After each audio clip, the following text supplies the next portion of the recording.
"Where am I?" Nate said angrily as he hit the brakes. He had been looking for some land in a part of the city he didn't know well. He was using his car's GPS to find the way. Now, he was on a rough gravel road that seemed to end nowhere. He looked to his right and saw an old, falling-apart house. To his left was a row of small trees and bushes that separated the road from the back of an old one-story motel. From the way it looked, Nate guessed the building was very old. Mumbling under his breath, he took out his phone, hoping its map app would help him more. But before he could open it, he saw a car driving into the motel parking lot. Nate smiled bitterly. "Looks like that place still has visitors," he thought, then looked back at his phone. But something caught his eye. That car. Wasn't that Marty's? He looked closer and saw it was exactly the same make and color as his wife's. Checking the license plate, he knew it was her car for sure. A heavy feeling filled his chest as he turned his phone to video mode and started recording. Maybe there's a good reason, he told himself silently, but he kept filming. Soon, a second car pulled in next to Marty's. A young man Nate didn't recognize stepped out and quickly walked to Marty's side. His wife got out too, and the two of them hugged warmly. Nate felt a mix of anger and sadness as he watched from his car. Then, the man gently held Marty's hand and led her toward the motel door. It was clear he had a key already because he opened the door right away. They both went inside quickly, and Nate heard the door close firmly. Everything had happened so fast that Nate had trouble believing what he was seeing. Now, with the door shut, a heavy sadness filled him. Nate stared ahead without really seeing anything. Just moments ago, he had felt sure about his life and his marriage. Now everything seemed broken and uncertain. What had once felt solid was now lost in a sudden and deep sadness. As he sat there, a flood of questions filled his mind, questions he never thought he'd ask before this disaster. Why is she seeing someone else? What did I do to push her away? Who is this man? And what does she see in him? How long has this been happening? Were there signs I missed? Is she going to leave me for him? Does anyone else know? The questions kept coming, and he had no answers. He looked at his phone and watched the video again, hoping to convince himself this was real, not a bad dream. As he watched more closely, he noticed things he hadn't seen before. This wasn't a sudden mistake. They arrived just seconds apart. This was planned ahead, and it wasn't the first time. They clearly knew each other well. Their actions showed this had happened before. He didn't realize how long he sat there, lost in his painful thoughts. Suddenly, he heard the motel door open. Without thinking, he raised his phone and started recording again. When the two walked out, Marty laughed and kissed the other man happily. It was clear she cared for him deeply. Nate felt like he couldn't compete with that. Once both had left, Nate stayed in his car, unable to move. His stomach twisted with discomfort. "I need to get home. I can't face anyone at work today." He started the engine, drove out of the alley, and headed home. His mind was a mess, but one thought became clear. No matter the reasons, Marty had broken their marriage and betrayed him. There was no going back. He decided to file for divorce as soon as he could. He wanted to make it difficult for her, as payback. Feeling a bit calmer once home, Nate went to his office instead of the bedroom. He called his secretary and said he was sick. "If I'm still not better tomorrow, I'll probably take the day off. I don't want to risk getting anyone else sick." After she offered kind words, he hung up and tried to clear his mind. The next step, he thought, was to find a lawyer. But that was harder than he expected. He didn't know any attorneys. Normally, he'd ask a friend, but he didn't want anyone to hear about his pain or humiliation. "How do I find a good lawyer?" he asked himself quietly. Then, as a joke, he thought, "Does Yelp have lawyer reviews?" With nothing better to try, he searched online. To his surprise, the website had a whole section for family law lawyers. After looking through the list, he chose a law firm with an office close to his own.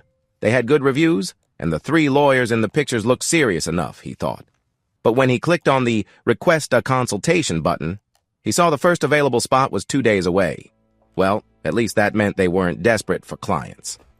Soon after making the appointment, he heard Marty coming back with their daughter, Christy. Seeing Nate's car, Marty went straight to his office to check on him. Nate quickly closed his computer window. "What are you doing home?" she asked. Then she looked at him more closely. "You don't look well. Are you sick?" Nate didn't want to face his wife after what he had found out. Her question gave him a good reason to keep things short with her. "Yeah, I felt bad at work, so I came home to avoid passing anything to others. I don't know what it is, but I'll keep my distance from you and Christy to be safe. I'll probably sleep here in the office. She nodded kindly. I'll bring you some dinner when it's ready. I'll leave you alone, honey. Just rest and get better soon. How nice, he thought sadly. But at least I won't have to deal with her right now. That night, trying to sleep on the old couch in his office, Nate felt deep sadness. Marty had been everything he wanted in a wife. Beautiful, smart, outgoing, and the best part was she loved him so much. They had a good life together, good jobs, a nice home, and a lovely daughter. Why could she get close to another man? It hurt so much. He decided to stay home the next day and work from there. I'm not ready to see anyone yet. He managed to do some work and answer emails, but his thoughts kept returning to his wife's actions. The pain didn't go away. It just became a little easier to handle. He hoped his meeting with the lawyer the next day would help somehow. He stayed alone again that night. Even though he was glad to be away from Marty, he felt bad for ignoring Christy. I'll make it up to her tomorrow, he promised. In the morning, he told Marty he felt ready to go back to work. I think I'm over it now. Maybe it was just a quick bug. The real reason was his legal appointment that afternoon. The morning at work seemed to take forever, and he avoided talking to his coworkers. When it was time for his meeting, he told his assistant he had to leave for an appointment and hurried over to the lawyer's office, arriving early. When the receptionist finally called him back to meet his new lawyer, he wondered if he had made a mistake. Lillian Belmont looked young. He hoped he wasn't being given a new lawyer without much experience, but the diploma on the wall showed that she had finished Yale Law School 11 years ago. That meant she was only a few years younger than him. Her age and education made him feel better. If she went to Yale, she should know what she was doing. Although her work history was impressive, Nate thought her looks were plain. She had her hair tied tight in a bun, no makeup, and wore a simple loose pants suit. He thought to himself, she's not someone you'd notice in a crowd. Still, he reminded himself that it didn't matter. He needed a lawyer, not a date. After they introduced themselves, Lillian looked at Nate carefully. Why do you want to divorce your wife, Mr. Daniels? She asked. Nate took out his phone and showed her a video. He played it twice so she could understand. After watching, she looked up and asked, Did you record this? When he nodded, her voice softened. I'm sorry. That must have been hard for you. For a moment, Nate almost broke down. But he stayed strong and said quietly, Yeah, it felt like my heart was breaking. She gave him a moment to gather himself. So you don't want to try again and work things out? He shook his head hard. No. What kind of agreement do you want? She asked. Nate had thought about this before. He took a piece of paper from his pocket with a list. She read it carefully. Here's what he wanted. 1. He would have main custody of their 5-year-old daughter, Christy. Marty, his wife, would have good visiting time because he didn't want Christy to miss out on her mother. 2. Nate would keep living in the house with Christy. Marty would find a new place to live. He would pay the mortgage, taxes, and all bills. If they sold the house, they would split the money from it. 3.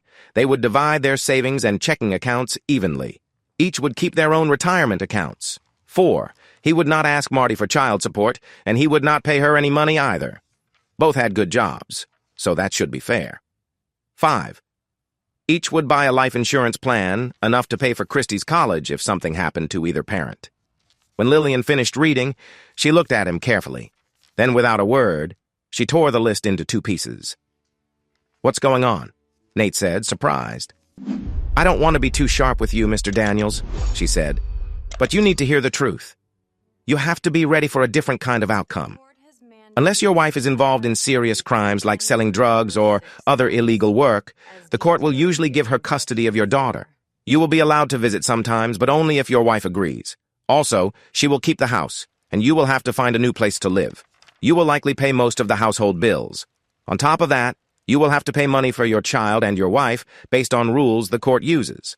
Finally, you will have to share your joint property, including some of your retirement savings. That, Mr. Daniels, is the hard truth about what happens in a divorce case in a no-fault state like ours, the woman said. But that's not fair.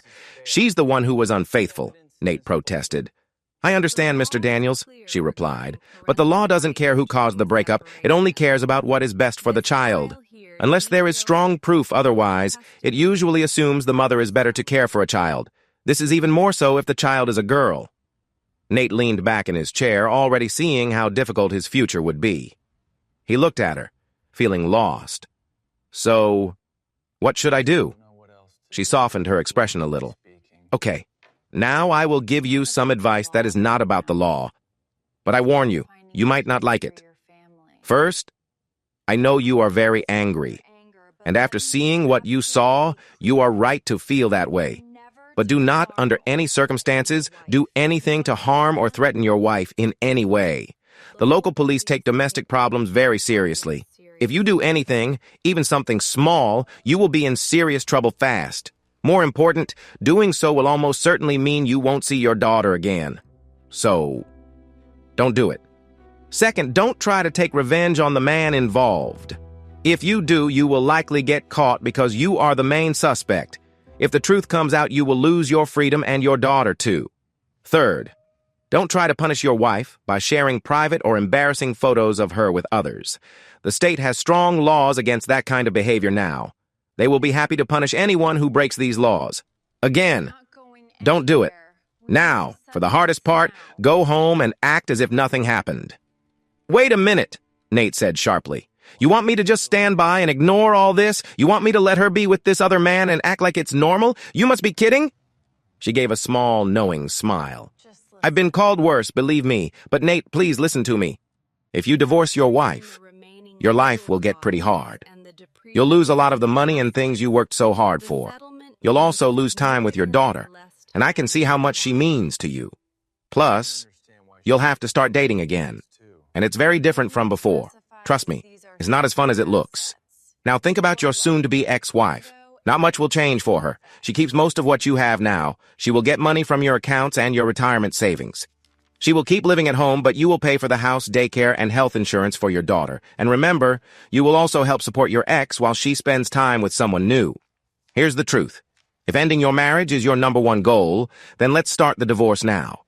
But if you go down that road, don't be surprised if your life gets harder.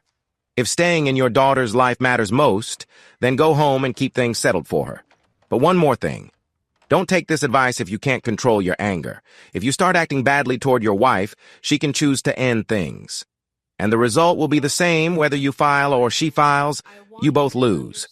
She stood up and moved to the other chair in front of her desk. Nate, I know this is hard to hear. I've had to tell it to many people in your shoes. Just because it's tough doesn't mean it's wrong advice. If you get divorced, the court will see your wife as the main caregiver of your daughter. They will expect you to pay most of the bills. It's that simple. So here's what I think. Go home, think about all this, and call me tomorrow. Tell me what you want to do.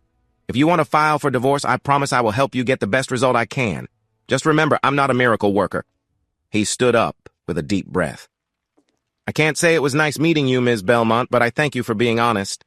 He reached out to shake her hand, but she surprised him by giving him a hug instead. Be strong, Nate. Keep going. That evening at home, he spent as much time as possible with Christy. When she was finally asleep in bed, he went to bed early too. What am I going to do? He wondered. I can't live with Marty, but I can't live without Christy. Nate kept thinking about what his lawyer had told him. It took him a long time to fall asleep. The next day at work, he called his lawyer, Lillian Belmont. Please get the papers ready with the financial terms I gave you yesterday, he said. She didn't say much, but he felt like she wasn't happy. Then put the papers in a folder and wait until I call you again. He thought he heard her sigh. You're making a smart choice, Nate. Good luck. He told himself, I hope I can get through this. This is going to be really hard. That same afternoon, Marty called him. She asked if he could pick up Christy from daycare. I have a meeting that just came up. It will go through dinner, so I'll be late. You don't mind, do you? This wasn't the first time something like this happened, but it was the first time he felt like something was wrong. He wanted to ask, is your meeting at the North Street Motel? But he didn't. Worrying, he picked up his daughter and some fast food for dinner. When Marty came home late, Nate tried to act calm. But then he noticed Marty's hair was wet. She must have taken a shower before coming back. His doubts grew. Why would she need a shower after a dinner? Where did she take it? Still, he said nothing. At bedtime, he couldn't help teasing her a little. Want to spend some time together? He asked, trying to sound light. It's been a while, Marty said. Sorry, not tonight. That meeting really wore me out. He wondered if she just didn't want him to find out what she was doing, but he remembered his lawyer's advice and stayed quiet. He thought, this must be what my life will be now. he said sadly as he turned off the light. The next few weeks passed without much change. On the outside, Nate tried to be a good husband and father. Inside, the pain of living with a wife he didn't trust grew worse. He didn't try to check up on Marty. What would it help? He already guessed the truth. Still, he couldn't stop thinking if she was secretly mocking him. The hardest part for Nate was feeling powerless. Marty could do what she wanted, and he couldn't stop her. If he started the paperwork, she'd get Christie, and he'd have to pay. If she started it, the same thing would happen. She seemed untouchable. The unfairness of it all pressed on him as much as the thought that the woman he had loved didn't love him back. Every night before he fell asleep, Nate thought, there has to be something I can do. About a month later, a chance idea came to Nate from a most surprising place. One weekend afternoon, Marty was sitting on their deck talking with her best friend, Phyllis Desavalos. Nate had gone inside to get them fresh drinks. When he came back, he overheard them talking about something they often complained about, the city's school board. The poor condition of the city's public schools was a common worry for Marty's counsel, and today she was saying the school board was to blame. They won't allow any new ideas for teaching, Marty said, and Lois Carthaginian is the biggest problem. I know, Phyllis agreed. But what can we do? Lois has been elected 4 times already. She's almost untouchable. Nate almost froze when he heard untouchable. Then an idea struck him. The one thing a politician is not is untouchable. Once you run for office, you become a target. People will always find ways to criticize you. Campaigns today are full of attacks, and no one knows what will be said about them. That thought gave him a bold idea. He quickly spoke up, cutting into their talk. Phyllis, I don't agree with you about Lois. No one is untouchable if the right person runs against them. We just need a better choice. Marty looked at him in surprise, but Phyllis seemed interested. Let's say you're right, Nate. Who could beat Lois? She asked. Nate thought for a moment. The best choice would be someone new, full of energy, and without a lot of past problems. It should be someone who already has shown they can lead, someone well-known and connected. You want a person who is confident speaking in front of others. In short, you'd want someone exactly like... He paused, then pointed at his wife. Marty Daniels. Marty was caught off guard. Before she could say anything, Nate added, What do you think, Phyllis? Wouldn't Marty be the perfect person to challenge Lois? Phyllis smiled widely. You're right, Nate. Marty, you'd make a fantastic candidate. With all your work on the community council, you already have support across the city. Plus, all those important people on different boards know you, so fundraising wouldn't be a problem. Come on, Marty, you should try. Marty gave Nate a look that said, What have you gotten me into? But she didn't say no. Nate could tell she liked the idea. He had been hoping for that. Quietly, he slipped away, leaving the 2 women talking happily. It was hard for him not to smile. Marty and Phyllis spent the rest of the evening chatting, making lists of tasks to do and people to contact. Late that night, Phyllis finally left for home. Marty went to the den to talk to her husband. I hope you know what you've started, she said. The election is far away, but our lives are going to get very busy. Nate smiled up at her. You want this? And I know you'll do great. He could see she was excited, but she tried to stay serious. Maybe. But you have to understand this will change everything for us. He nodded. I get it. But I believe it will be worth it. She hugged him gratefully and then left to make some calls. What happened next was slow, like ice breaking on a frozen river in spring. As Marty and Phyllis called important people to tell them about Marty's plan and ask for support, Nate could hear the small sounds of change. As the number of contacts grew, he was amazed at how many people thought Marty would be a great choice for the school board. Soon, Marty held a press conference to officially say she was running. Her team shared papers explaining her ideas, did surveys, and made campaign materials. Nate found it funny that Marty liked his phrase, "We can do better," so much she made it her slogan. We can do better. For our children, for our families, for our schools. Nate sat in the living room, staring at the TV screen. His wife's face was on the broadcast. She stood at a wooden podium, showing her perfect, well-practiced smile as cameras flashed.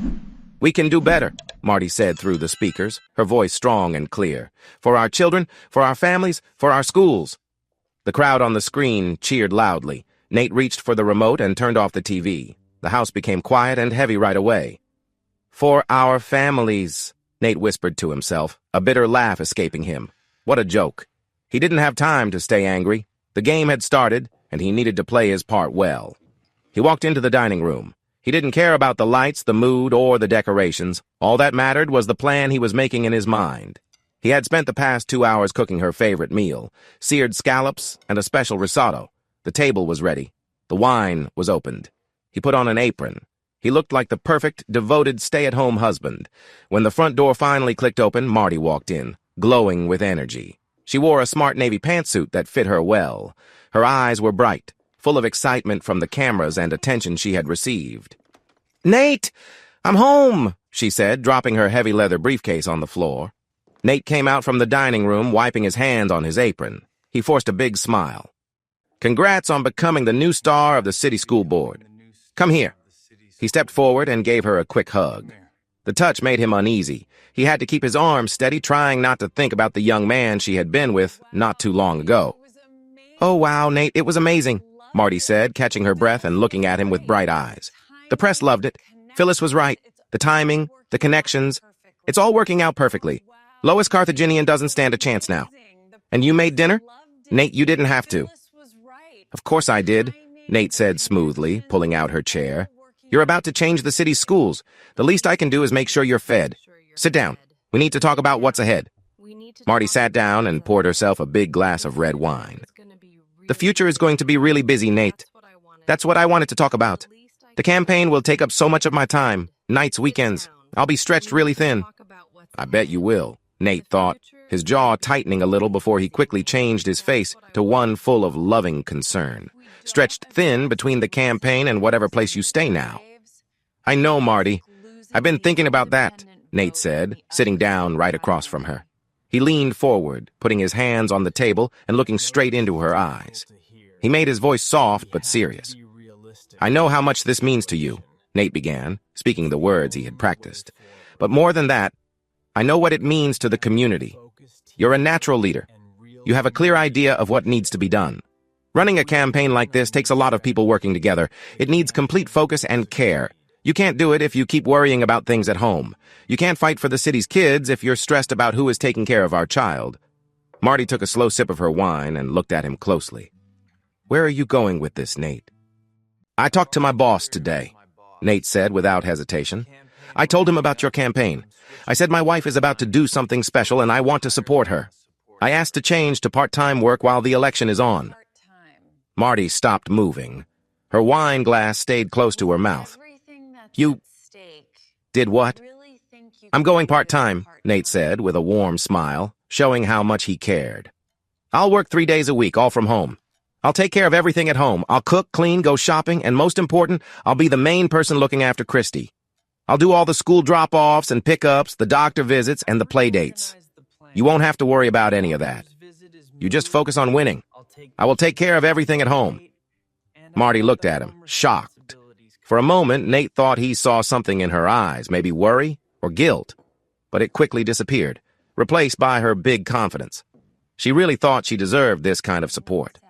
"Nate, I don't know what to say," she said, putting her glass down hard on the table. "Your job.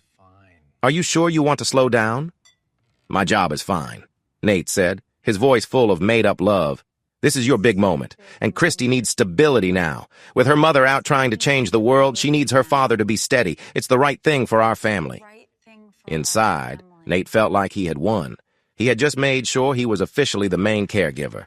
He knew that later, no judge would take Christy away from him. "You're amazing," Marty whispered, reaching out and holding his hand tightly. "Really, Nate, I don't deserve you. This takes so much weight off me. It actually fixed a big problem I had today." "A big problem?" Nate asked, pretending not to know. "Yes, the campaign is growing faster than Phyllis and I thought," Marty said, her voice strong again. "We needed to bring in an expert, someone who really knew how to organize things on the ground and handle the research needed to win. I found him. We met recently at a work event, and he is really smart. He's going to be my campaign manager." Nate kept smiling, but it looked fixed, not natural. "That's great news, dear.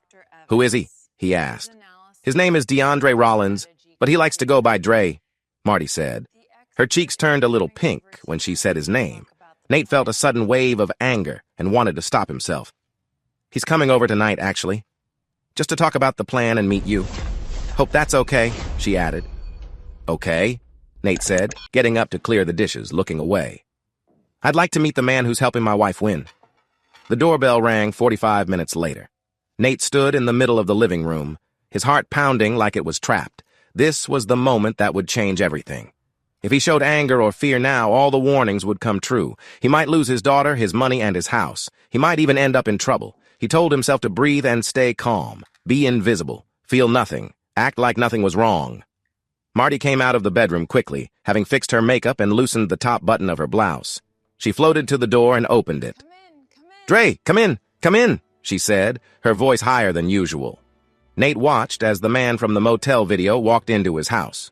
DeAndre Dre Rollins was tall and strong, wearing a sharp charcoal suit and a black turtleneck. He carried a neat leather folder and had a big gold watch shining on his wrist. He had an arrogant kind of confidence that Nate really didn't like. Close up, Dre looked just like the kind of person who took advantage of people chasing big goals. "Marty, great launch today. Everything looked perfect," Dre said in a smooth, practiced voice. He stepped inside and looked around the house like he felt it was his own, before his gaze landed on Nate. "Dre, this is my husband, Nate," Marty said, pointing at both of them with excitement. "Nate, this is Dre Rollins, the man who is going to help me win," she added. Nate forced himself to step forward, holding out his right hand with a smile that didn't reach his eyes. "Dre, it's a real pleasure to meet you. Marty hasn't stopped talking about how great you are." Dre glanced down at Nate's hand for a moment before shaking it. His handshake was firm, the kind used to show control.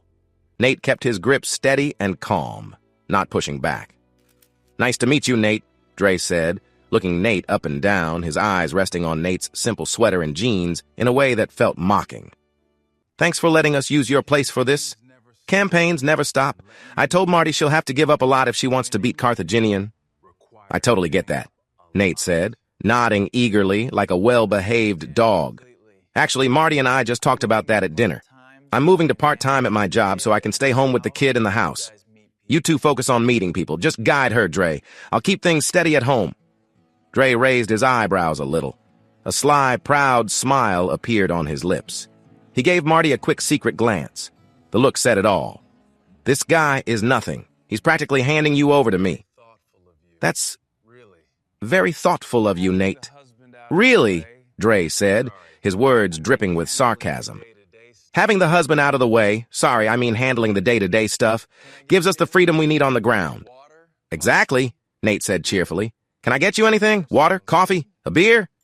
"A beer sounds good," Dre said, unbuttoning his jacket and taking the biggest, most comfortable chair without waiting. "It's been a long day."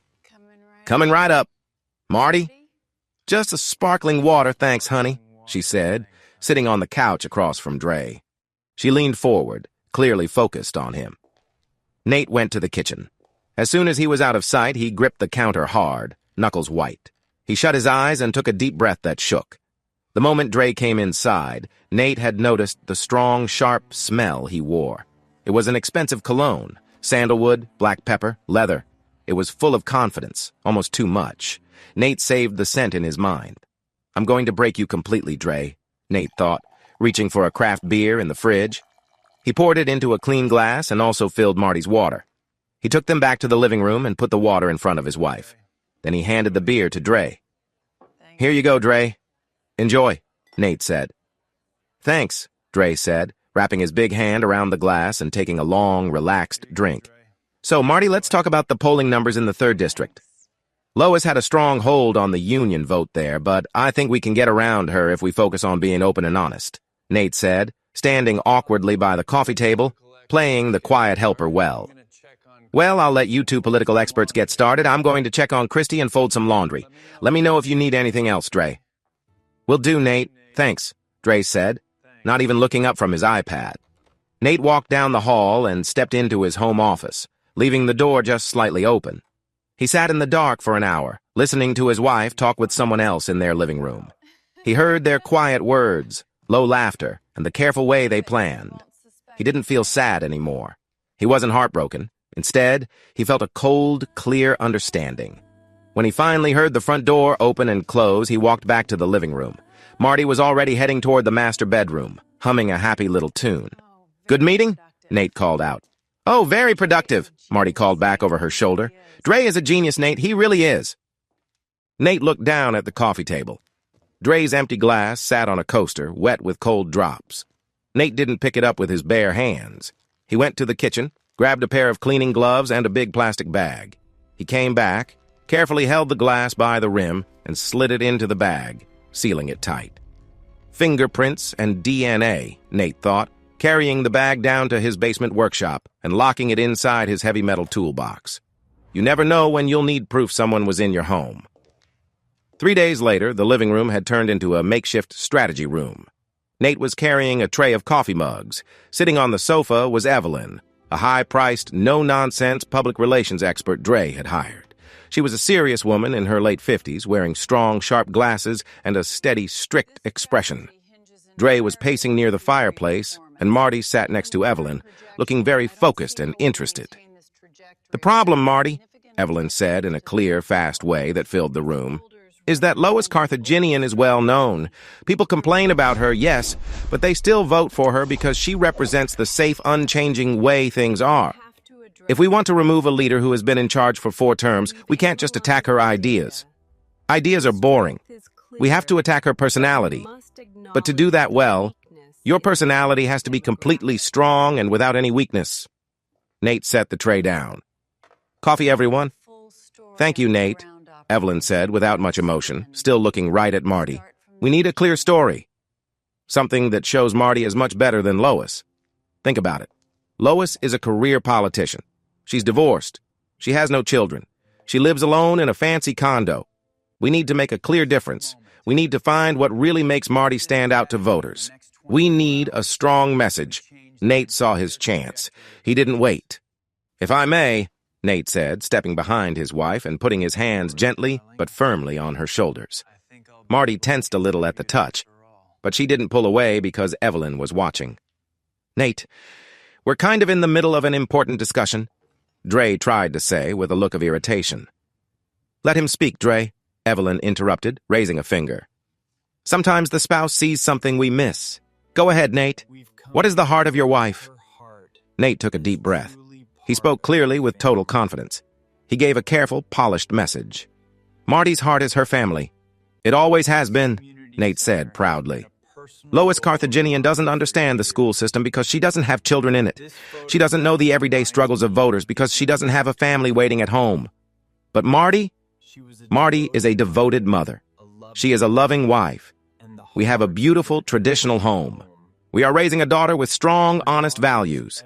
That is who Marty is. Family is her whole world. Everything she does in politics, she does for us, right here at home." Nate squeezed Marty's shoulders softly. He could feel how tense she was. She was trapped. If she said no, she'd look selfish in front of the powerful PR woman. If she agreed, she'd be stuck with that image forever. Evelyn looked at Nate silently for a moment. Then a big smile appeared on her face. "My goodness, that's it," Evelyn said, hitting her notebook on her leg. "That is exactly it. It's perfect. No one can argue with it. We don't just say we can do better. We say family first, honesty always. We show Marty as the perfect example of family values. We put you, Nate, and your sweet daughter on every flyer, every mail, every TV ad. We push the family image so hard that Lois looks like a cold, distant bureaucrat who doesn't care about children." Dre stopped moving. He clenched his jaw. "Evelyn, wait. If we focus too much on family, we limit what Marty can do. We need her out meeting people, going to dinners and fundraisers at night. If we call her super mom, the press will expect her to act like one," Dre said. "And she will," Evelyn replied quickly. "She'll be home for dinner. She'll go to all the PTA meetings. We'll have pictures of her and her husband together. It takes discipline, Dre. It takes giving things up. Are you really saying your candidate can't act like a good mother for 6 months?" Dre glared at Evelyn, then looked at Nate. Nate just smiled, full of happy, simple excitement. "Of course I have discipline, Evelyn," Marty said smoothly. She gave Nate a tight, fake smile. "Nate is right. Family is very important to me. We can use that." "Great," Evelyn said as she stood up and grabbed her coat. "My team will start writing the Family First plan tonight. Nate, you need to be seen a lot. You will be the main symbol. Dre, work with Nate right away and fill Marty's schedule with many family events." "I'll do it," Nate said, happy. After Evelyn left, Marty glanced at Nate. Her eyes looked cold, careful, and full of hidden fear. She knew she was now stuck in a public image trap. Any mistake would be more than embarrassing. It would ruin her entire plan. Nate thought, "You built your own trap, honey," and gave me the keys. He gave her shoulder a quick, quiet touch. The next morning, Nate sat in his home office with a fresh cup of black coffee. On his computer screen was the main calendar for the campaign. Dre had shared it with Nate to help organize Evelyn's family image. Nate opened his secret notes file. For weeks, he had quietly watched Marty's routine. She often said she had late meetings or dinner events on Tuesday nights and Thursday afternoons. Those were the times she was away from home. Nate cracked his knuckles and started working. He filled her calendar with family events she had to attend. Tuesday, 5 p.m., family photo at the park, press invited. Thursday, 3 p.m., PTA meeting, Marty gives opening talk. Next Tuesday, 6 p.m., family dinner program, live on Facebook from our kitchen. Next Thursday, 4 p.m., volunteer bake sale with Christy. He covered every free moment with public family-related activities. Marty would not be able to skip these without breaking Evelyn's strict plan for image. He was using schedules in a clever way. He was making it hard for her to have any free time. Just as he finished saving the calendar, the house phone rang. Nate picked it up. "Hello?" "Nate, it's Dre," said the voice on the other end, sharp and angry. Dre didn't sound confident or calm anymore. He sounded really upset. "I'm looking at the new calendar. What is this?" "Oh, hi, Dre," Nate replied, sounding very cheerful and unaware. "I was just doing what Evelyn asked. I got Marty's schedule full for all the family appearances. I even fit in a charity bake sale on Saturday morning. Isn't that great? She'll look like the perfect mother." "Nate, you blocked all her free time," Dre said, his voice deep and serious. "A campaign changes fast. I need her available. I need to pull her into quick meetings when things come up. You can't fill her time with only PTA meetings and photo shoots." "Well, Dre, Evelyn said the family first angle is the top priority," Nate replied, pretending to be clueless, like he was acting on stage. "If Marty isn't seen being a good mom, Lois will attack her, right? You don't want Marty to lose, do you, Dre? I just want to follow the PR orders." There was a long, quiet pause. Nate could almost hear Dre's frustration. Dre was a smart political worker. He knew Nate was right about the PR plan, but he was angry that his access to Marty was being cut off by someone he thought was useless. "I'll talk to Marty," Dre finally said and hung up with a slam. Nate smiled, leaning back in his chair. He felt the first real rush of power since that terrible day in the motel alley. He was in control now. They were all moving like puppets, and they didn't even know he was the one holding the strings. That evening, Marty came home and slammed the front door. She walked into the kitchen, looking tired and upset. "Nate, we need to talk about this calendar," she said, dropping her heavy bag on the counter. "You completely overbooked me. I can't breathe. Dre is furious. He says we have no time for quick strategy meetings." "I was just doing what Evelyn told me," Nate said softly, washing a plate. He turned to her with a face full of fake concern. "Is it too much? I know it's hard to be a good mother and a candidate at the same time. Should we slow down? We can tell Evelyn the family first plan is too much for you. We can say you need more time away from the team." Marty's eyes burned with pride. "No, I didn't say it's too hard. I can manage. I'm not weak. It's just, I have an important late-night meeting with Dre tonight. Some poll numbers came back from the south side, and we need to change our plan right away. I'll have to leave again in an hour." Nate dried his hands on a towel. He already understood what this really meant. Dre wanted to meet in person, and Marty was trying to fit it in by calling it an emergency. "Wow, that sounds very serious," Nate said, walking over to gently kiss her forehead. "You do what you need to do to win, Marty. I'll put Christy to bed. You take the campaign SUV tonight. It's raining, and that car has four-wheel drive. I want you to be safe." "Thank you, Nate. You're a lifesaver," Marty said, relief showing on her face as she hurried to the bedroom to change. Nate stayed in the kitchen watching her leave. "Take the leased SUV, Marty," he thought, feeling cold inside. "Take the car paid for by the campaign donors." The next morning, Marty was asleep, tired after her late-night meeting. Nate went outside to the driveway. The campaign SUV, a shiny black Chevrolet Tahoe covered with Marty Daniels for School Board signs, was parked in the morning sun. Nate unlocked it using the spare key Marty kept in the kitchen. He climbed into the driver's seat and closed the door. He didn't need to add a tracker. He wasn't doing anything illegal. He just wanted to check the dash cam and GPS system inside the vehicle. He turned on the screen and looked at the navigation history from last night. The main stop at 9:30 p.m. was not the usual campaign office downtown. It was an address on the rich west side of town. Nate typed it into his phone's map app. The Grand Hotel, a fancy 4-star resort. Nate tapped his fingers on the leather steering wheel. They had moved up in the world. The North Street Motel was too cheap for a woman now on billboards across the city. But going to the Grand Hotel was a big risk. Nate took out the SD card from the dash cam, put it in a reader he had brought from his office, and connected it to his laptop on the passenger seat. He fast-forwarded through the video. There it was. At 9:45 p.m., the camera showed the Tahoe pulling into the private underground parking at the Grand Hotel. It caught Dre walking up to the car, leaning in the window and greeting Marty warmly before she even parked. Nate put the card back in his pocket. He wiped the steering wheel, locked the SUV, and went inside his house. He walked into his office, locked the door, and opened his web browser. This time, he didn't visit Yelp or Google. He went straight to FEC.gov, the Federal Election Commission's public database. Lillian Belmont's words echoed in his mind. Unless your wife is involved in serious crimes like drug dealing or prostitution, the court usually gives her custody. Nate started talking to himself in the empty room, pacing back and forth as he figured out a plan. Okay, let's look at the facts, Nate whispered. She took a campaign car to a fancy hotel to meet her campaign manager? That's using campaign resources wrong. But is that enough? No. That's just a small punishment. Maybe a fine or a warning. I need something bigger, something serious that gets the authorities involved. He stopped at his computer and opened the campaign's financial records. Marty's campaign got a lot of money from a political action committee set up by Dr. Nate leaned closer to the screen. If they went to the Grand Hotel, who paid for that room? Marty's own card? No, she's careful. She knows I check our shared accounts. Dre's card? Maybe. But Dre doesn't spend his own money. Nate looked at the FEC spending reports from last month. The law said campaigns must show every dollar they spend. He started matching the days Marty said she had late meetings to the spending details. So far, no charges for the Grand Hotel.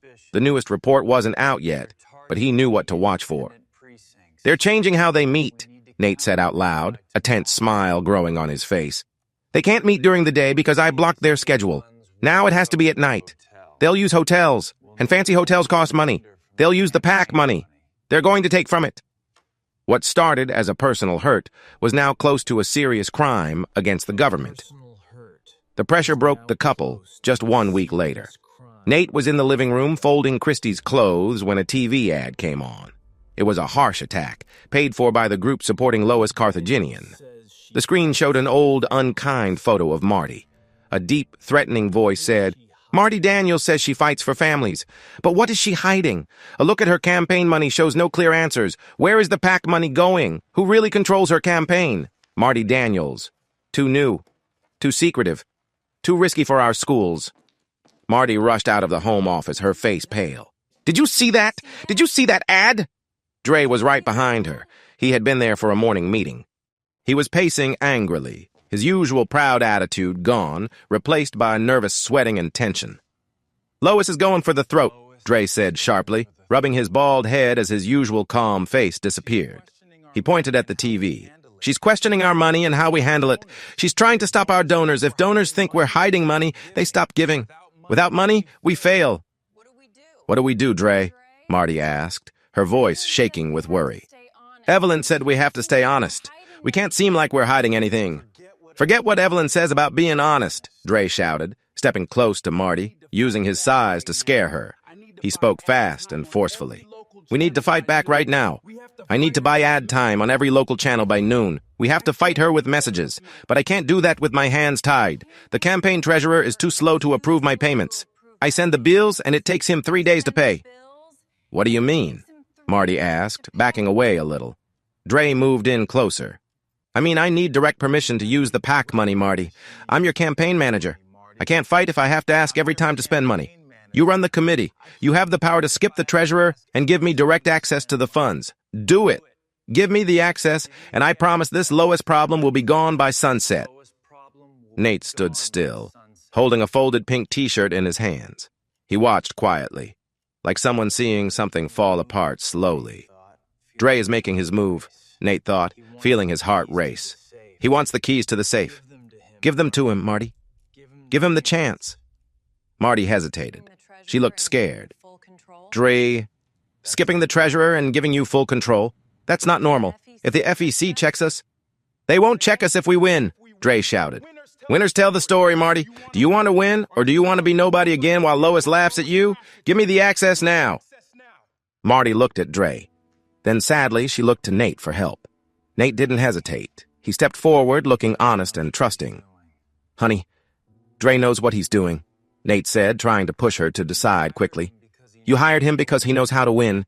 If he says he needs access to save your reputation, you have to trust him. We're a team, right? You have to trust your team. Lois is playing dirty.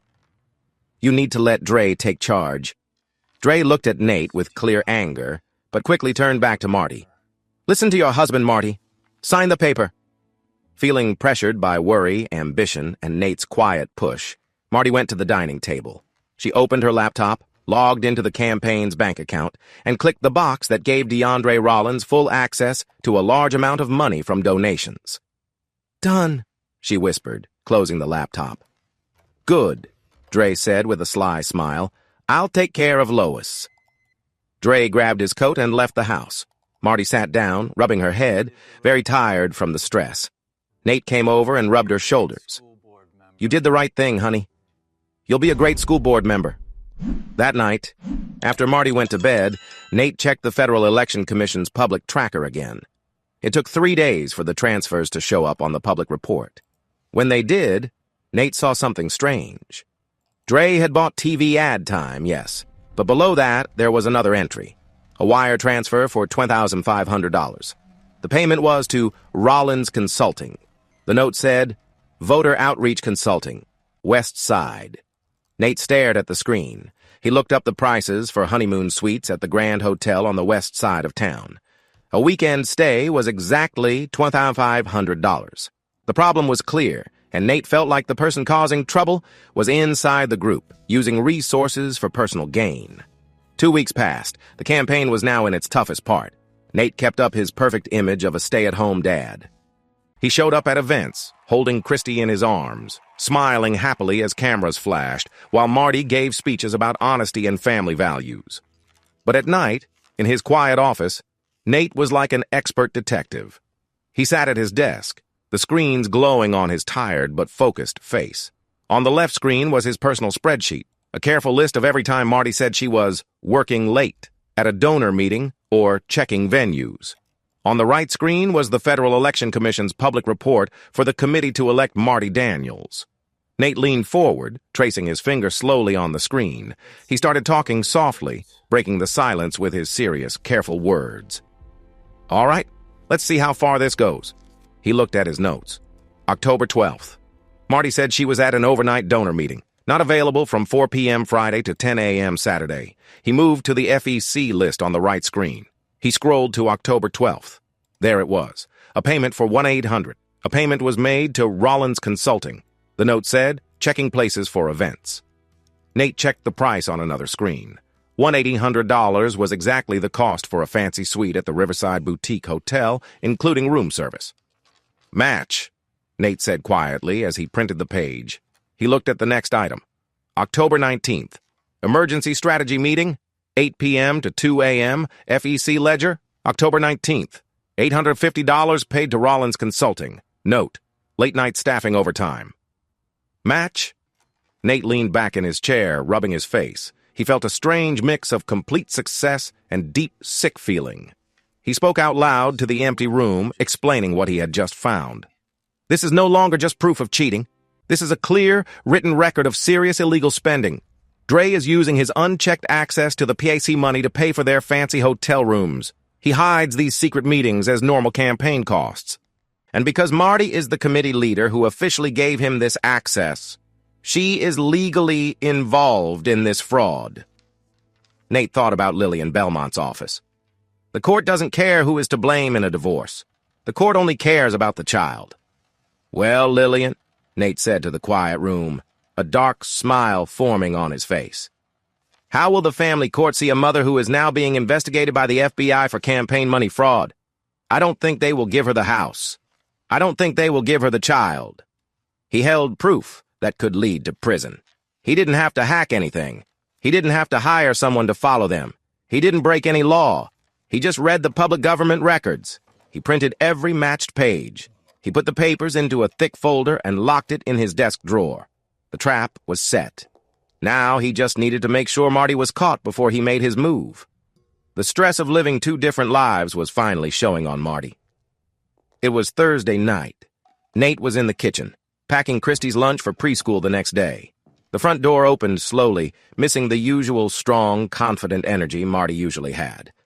She came into the kitchen. Her hair was messy. Her expensive suit was wrinkled. Her makeup was slightly smudged under her eyes. She looked like someone carrying a heavy, impossible burden. Without saying anything, Marty dropped her bag on the floor, walked over to Nate, and leaned heavily on him. She held him tightly around the waist and buried her face in his neck, letting out a long, tired cry. Nate stood very still for a moment. His gut told him to push her away, to send her out into the rain and slam the door. But instead, he slowly lifted his arms and held her close, acting like a safe place. Hey, what's wrong, honey? Talk to me, Nate said softly, trying to sound calm. It's all too much, Nate, Marty cried, her tears soaking his shirt. The pressure, the media. Lois won't stop. The donors want so much from me. I feel like I'm losing my mind, like I'm doing awful things just to keep going in this campaign. You don't know how bad it really is, Nate thought, staring at the kitchen wall without seeing it. He gently rubbed her hair, moving his hand slowly in circles to comfort her. Campaigns are tough, Marty. They push you to the edge. But you are strong. You are the strongest woman I know. As he pulled her a little closer and kissed the top of her head, his breath caught. There it was. Under her fancy perfume and the smell of rain was the sharp, spicy scent of another man's cologne. Dre's cologne. It had been rubbed deep into her neck. She hadn't just been at a meeting. She had come straight from a hotel room. She was crying on her husband's shoulder but smelled like someone else. Any small part of love Nate had left for her, any little bit of mercy, pity, or doubt, vanished in that moment. It turned into cold, clear determination. She was pretending to be sad because her own actions were causing her pain. I don't know if I can keep doing this, Nate, she whispered, holding him tighter. Sometimes I just want to give up. Nate stepped back a little, making her look into his eyes. He put his hands gently on her face, wiping away her tears with his thumbs. He looked deep into her eyes, ready to make her believe what he said next. Listen to me, Marty, Nate said, his voice strong and full of feeling. You can't give up. Look how far you've come. Look at the people who believe in you. Look at me. I stepped away from my career for you. I'm raising our daughter so you can do this. We built the whole family-first movement around you. If you walk away now, Lois wins. The dishonesty wins. He leaned in closer, his voice soft but full of fire. You're meant for this. You're going to be in charge. Don't let the stress break you. You do whatever it takes to win, Marty. Do you hear me? Whatever it takes. I don't care how hard it gets. I don't care what you have to do in secret to win this. I'm right behind you. I will always be right behind you. Marty stared at him, her eyes wide, soaking in his total, blind faith. It was exactly what she needed to hear to explain her choices. If her husband believed in her so much, then she must not be a bad person. Maybe everything she was doing with Dre was just a part of how she aimed for success in politics. She took a deep breath, her tears stopping. A new, firm feeling showed on her face. You're right, she whispered, her voice growing stronger. You're absolutely right, Nate. I can't be weak. I have to keep going. That's my girl, Nate said with a smile, kissing her forehead one last time. Marty stepped back and grabbed her bag. She looked at him with a strong, determined look. I will do whatever it takes to win, Nate. I promise you. Nate watched her walk down the hall toward the bathroom to wash away the sign of another man from her skin. He stood alone in the kitchen, the quiet wrapping around him like a heavy blanket. He smiled into the dark. So will I, Marty, Nate whispered to the empty room. So will I. The next morning, after Marty's emotional breakdown, the campaign moved into a new, more serious phase. Nate stood in the middle of his living room, holding a tray with 3 cups of black coffee. He wore a simple beige sweater and jeans that looked old and worn. He blended into the background like a helper might, Sitting on his sofa was a very rich man whose money was more than that of some small countries. Reverend Josiah Higgins was a billionaire who gave a lot of money to conservative causes. He was in his late 70s. He wore a perfect, custom-made suit that cost more than Nate's car. He sat with his hands on a silver-tipped cane. Marty sat across from him in a chair, wearing a neat dark blue dress that covered her neck. She sat very straight and still. Dre stood near the fireplace, trying to look confident, but he was clearly uneasy under the billionaire's cold, steady stare. "I don't give money to politicians, Mrs. Daniels," Josiah said. His voice was slow and deep, filling up the quiet room. He didn't look at Dre or Nate. His sharp blue eyes stayed focused only on Marty. "I give money to causes that matter," Josiah went on, speaking firmly. "This city is falling apart from the inside. The public schools are full of confusing ideas and a loss of true family values. Lois Carthaginian is part of that problem. She is divorced and has no children. She sees families as obstacles to government control. She has no real moral guide. You, on the other hand, offer a strong and hopeful story. Your family first message caught my attention right away. I have watched your interviews on TV. I have paid close attention to how you show your family to the public. You show yourself as a strong mother and a loyal wife. People see you as a woman with strong values, especially about family and home. That is the kind of leader I want to support. I am ready to put $2 million into your political action committee by the end of today, Marty." Marty's eyes grew wide. Nate could see her chest rising and falling quickly under her simple dress. $2 million. This was a huge amount. It was like giving her the chance to lead the school board without any fight. "That money will pay for every billboard, every TV ad, and every radio spot in the city," Josiah said, leaning on his cane. "It will block out Lois Carthaginian's messages. It will almost guarantee your win, but I need full trust in return." "Reverend Higgins, I am very honored," Marty said, her voice soft and careful. "My family is my stronghold. Everything I do in politics is to protect the values we keep safe in our home. Your money will be put to good use. I will defeat Lois." "I expect nothing less," Higgins said, pulling a thick 50-page contract from his fine jacket. He dropped it on the table with a heavy sound. "But my money comes with strict rules. I do not accept mistakes, Mrs. Daniels. No lying or shame. Read this contract. My lawyers are waiting." Higgins stood slowly and then looked at Nate. "You have a good wife, young man. Make sure you support her." "I do all I can, sir," Nate said with a polite smile and calm voice. When Higgins's car left the driveway, Dre quickly grabbed the contract. He flipped through the heavy pages, his eyes searching the fine print with strong interest.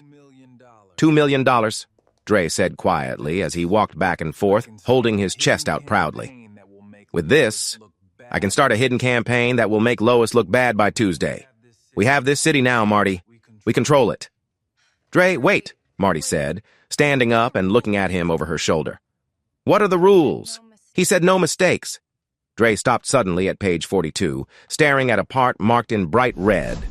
His confident smile broke for a moment before he quickly forced it back. "It's nothing," Dre said, waving it off. "Just the usual rich man fears, standard threats to keep control." Nate walked up and leaned in to read the red text quietly. He didn't say anything, but his eyes stayed fixed on the contract. It was a personal liability morality clause. "You just stepped into trouble, Marty," Nate thought to himself. "Read it to me, Dre," Marty said, crossing her arms tightly. "What exactly does that red part say?" Dre gave a loud, dramatic sigh, acting like the paper was a big waste of his time. He held it up and read the section out loud, his voice full of irritation. "It says, if the candidate is found to be involved in any scandal that goes against the Family First platform, the candidate agrees to pay back the full $2 million donation." "It's just a clawback clause, Marty. That's all." Marty's face went pale. She looked from the paper to Dre, fear clear in her eyes. "Personally liable?" she whispered, her voice shaky. "Dre, if something happens, he could make me pay $2 million. I don't have that kind of money. If this campaign fails, he could take my house, my savings, my whole life. I'd be ruined." "Marty, listen," Dre said, stepping close to her and using his size to look strong. He spoke quickly, trying to calm her and boost her confidence. "Higgins puts this clause in every contract he signs," Dre said sharply. "He just wants to feel powerful, like he owns you, mind and body. But he only uses it if you get caught, and we won't get caught. I control the story in this city, the media, the research, everything. We're playing chess while Lois is playing checkers. You're going to win. You'll get your spot on the board, and that contract will be torn up the moment you're sworn in." "We have weak spots, Dre," Marty snapped, walking away from him. You know we do. What if someone finds out about the consulting fees, about the hotels?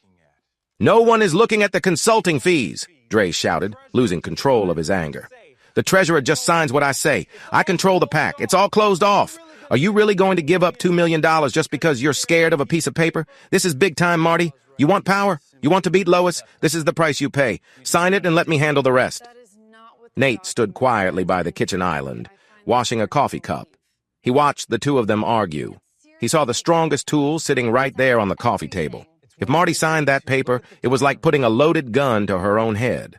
All Nate had to do was act on live TV, and Josiah Higgins's lawyers would make things very hard for her, legally and forever. Marty looked at the contract. Her breathing was fast. Then she turned and looked right at Nate. Nate, she said, her voice shaking just a little, looking for support from the man she was hurting. What do you think? Nate wiped his hands on a kitchen towel. He walked slowly into the living room, acting like a simple, loving, and very supportive husband. He didn't look at Dre. He went straight to Marty and took both her hands. I think Dre is being a bit too harsh, Nate said quietly, playing the role of the caring and protective husband perfectly. But I also think you need to see who you really are, Marty. Nate held her gaze and gave a long speech filled with careful, strong words meant to influence her. You are the most loyal wife and mother I have ever known, Nate said, his voice full of deep, honest-sounding feeling. You are the heart and soul of this whole city. Lois Carthaginian can't compare to you. She wants to bring you down because she's afraid of how good and true you seem to be. This rule about behavior? It's made to scare dishonest politicians. It's made to find those who lie, cheat, and steal from the people. But you aren't like that, Marty. You are exactly who you say you are. You don't have any secrets, Nate added, showing complete trust, holding her hands tighter.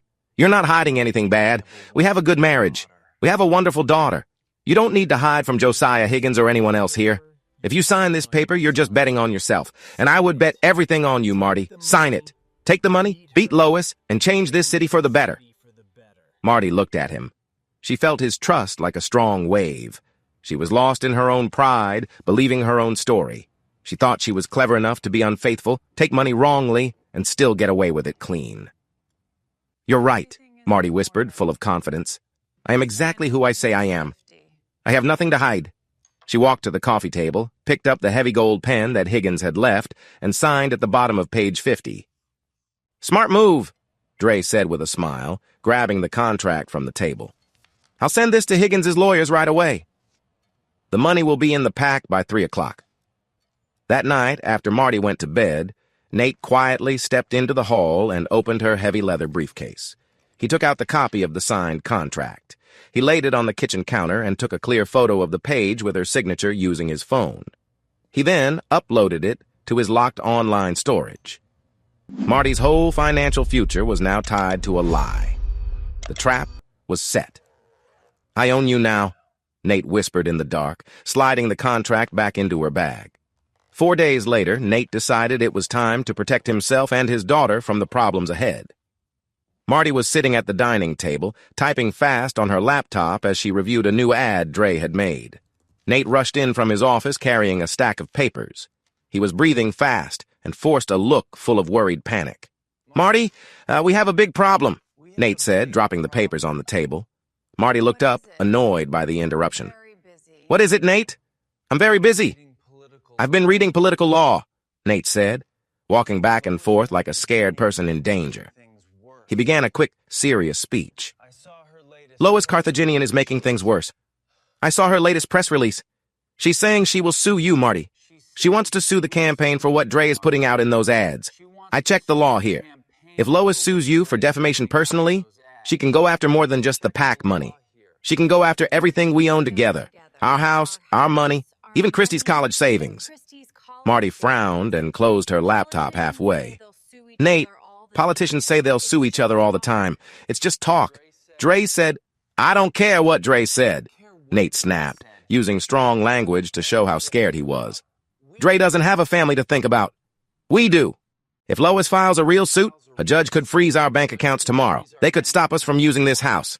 They could take Christie's college fund. Everything we've worked hard for could be taken away because of Lois's dirty trick. Marty looked at him, the truth slowly sinking in. They can't just take the house, Nate. Yes, they can, Nate said, hitting the table with his hand. Your name is on the papers for the house. Your name is on the joint bank accounts. Right now, you're a big risk, Marty. I can't sleep at night knowing that Lois might take away my daughter's future with a lawsuit, Marty said. Okay, calm down, Marty said, pressing her fingers to her temples, feeling the stress rise. What do you want to do? Should I stop running the ads? Dre is going to lose it. No, you have to win, Nate said, his voice soft but firm, full of quiet love. But we need a shield. I called a lawyer this morning. We have to sign something called a post-nuptial agreement. Marty looked at him, puzzled. A what? A post-nuptial agreement, Nate said calmly, sounding very sure of himself. It's a legal paper that separates our stuff. We put the house in my name only. The savings and Christie's college fund, those go into my name too. On paper, you won't own anything but your campaign. That way, if Lois sues or if Josiah Higgins tries to cause trouble, they can't take our house or money. It will protect our family while you fight the battle. Marty stared at him, thinking hard. Transfer everything to you? Just on paper, Nate said, without missing a beat. Only until the election is over and the danger is gone. It's the only way Lois can't hurt our family. Please, Marty, let me guard you. Marty let out a long breath. It makes sense. I'll have the campaign lawyer check the papers tomorrow. No, you won't, Nate thought. The next afternoon, Dre was back in the living room, pacing and talking fast. Marty had clearly told him about the post-nuptial agreement, and he was very angry. Are you out of your mind, Marty? Dre shouted, his voice loud against the walls. Nate sat quietly on the couch, holding a cup of tea, looking calm and calm. You don't sign away your things, Dre yelled, waving his arms. That's a terrible idea. You don't give your power to a man who just stays home and folds socks. Dre, it's just to protect us, Marty said, trying to stay firm. Nate is right. Lois is trying to play dirty. If she makes a false claim to drain our money, she could freeze my accounts. If my name's not on the house, she can't touch it. It's a trap, Dre shouted, pointing at Nate with anger. Then he said very harsh words to Nate, trying to make Marty see his side. Look at him, Marty. Look at your husband. He's left out. He's sitting at home doing nothing, while you are out there becoming very powerful. He feels small. He feels useless. Marty stayed quiet, unsure what to say next. This post-nuptial agreement isn't about keeping you safe from Lois. It's about him trying to get more control. If you sign the house over to him, then he has the power in the marriage. Don't sign that paper. Nate stared at his tea. His shoulders dropped. He made himself look small and hurt by Dre's words. The room stayed quiet for a long moment before he spoke. Dre doesn't understand our marriage, Marty, Nate said softly, his voice shaky. He looked up at his wife with sad, loyal eyes and said a painful, sad speech. He doesn't get us at all. When he looks at me, he just sees a weak man. He thinks I want your power. But I don't want your power, Marty. I only want to protect our little girl. I want to make sure she has a home after the election is over. If you think I'm trying to trick you, if you really believe Dre more than me, then don't sign it. Let Lois have the house. I won't bring it up again. Nate stood slowly, keeping his head down, and walked down the hall. It was a careful move to change how Marty felt. He knew how her pride worked. Dre had just called her husband weak. That meant Dre thought Marty was foolish enough to be fooled by a weak man. Marty's pride couldn't accept that. She had to show she was the smartest and strongest person in the room. Nate, wait, Marty called. Nate stopped and looked back. Marty turned to Dre, her eyes full of proud anger. She spoke firmly, sealing her choice. You are my campaign manager, Dre, Marty said sharply. You handle my polls, you handle my media, but you don't control my marriage. Nate isn't trying to take my power because no one can take my power. I'm the one bringing in $2 million. I'm the one going to the board. Changing the house paperwork to his name is just a smart move, and I'm not paying some expensive lawyer to tell me what I already know. I'm the boss here. Do you hear me? Dre looked at her, jaw tight, as if holding back a strong feeling. You are making a big mistake. The only mistake I made was letting you talk to my husband like that, Marty snapped. She took the post-nuptial agreement Nate had printed from her bag and grabbed a pen. She signed every page with bold, strong lines. She walked over and gave the papers to Nate. Get it signed at the bank today, honey. The house is yours. Now Dre and I have a donor retreat this weekend by the coast and we need to get ready. Nate took the papers and looked down at the signatures. It was done. Nate now legally owned all of their shared property. The house, the savings, the college fund. Everything was protected. "Have a good trip, honey," Nate said quietly. "I'll take care of everything here." Marty and Dre spent the whole weekend at a fancy resort by the sea, pretending to meet important donors. Meanwhile, Nate played with Christy in the park, enjoying the cool autumn air, feeling safe knowing his daughter's future money was secure. A week later, the Federal Election Commission updated its public database with the campaign's spending records. Nate sat alone in his dark office, the screen's blue light lighting up his face. He scrolled to the days marked Donor Retreat. There it was. A transfer from the Marty Daniels PAC to Rollins Consulting, amount $4,000. Note, Coastal Venue Scouting and Planning. Nate leaned back, staring at the number. $4,000 of donor money, approved by Dre, spent on a weekend of luxury. Nate spoke softly to the empty room, his voice cold and steady. $4,000. You couldn't help yourselves. You couldn't stay in a simple motel. Your pride had to have fancy suites and ocean views. You took money from people who trusted you just so you could enjoy yourselves. The proof is clear. The government has it all. The trail is perfect. He printed the page and placed it in a thick folder in his desk. He had everything he needed. Now he just needed someone to take action. Someone who hated dishonest politicians, who couldn't be swayed by money, and most of all, who could never be connected to Nate. The next morning, after dropping Christy off at preschool, Nate drove to a nearby town. He parked at a busy, ordinary strip mall. Inside a convenience store, he bought a prepaid phone with a $50 bill. No contract, no ID, untraceable. Back at home, he sat at the kitchen table and turned on the phone. He made a fake email using a secure server in Switzerland. He was ready to make his move. Fiona Albright was a tough, independent political blogger known for destroying careers. She did not work for big newspapers because she refused to follow their strict rules. She was strong and fearless with her writing, and she hated dishonesty more than anything. Nate sat at his desk, wearing gloves, preparing to reach out to her. He carefully put the printed FEC reports, marked dates showing Marty's late meetings, and the printed hotel rate sheets for the Grand Hotel and Riverside Boutique Hotel into a large, plain envelope. He didn't write a long, emotional note or talk about his broken marriage.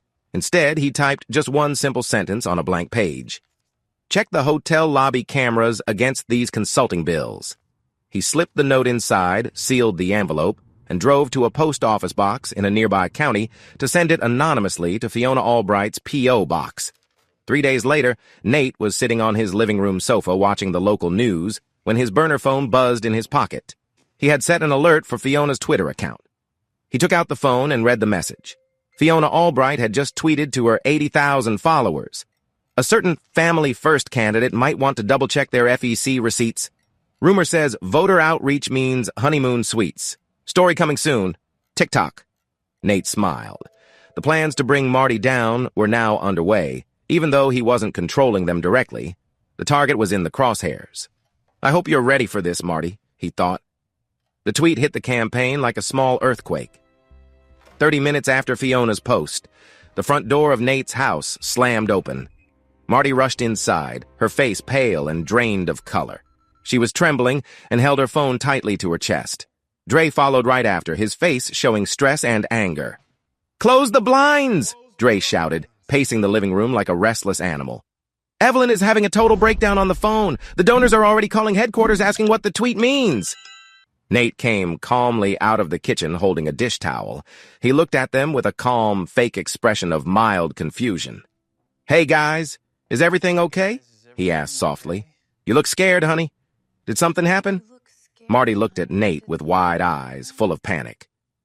She couldn't speak, just shook her head. "It's a hit piece, Nate," Dre said quickly, stepping between Marty and Nate, trying to take control of the moment. He spoke fast, trying to convince both Nate and himself.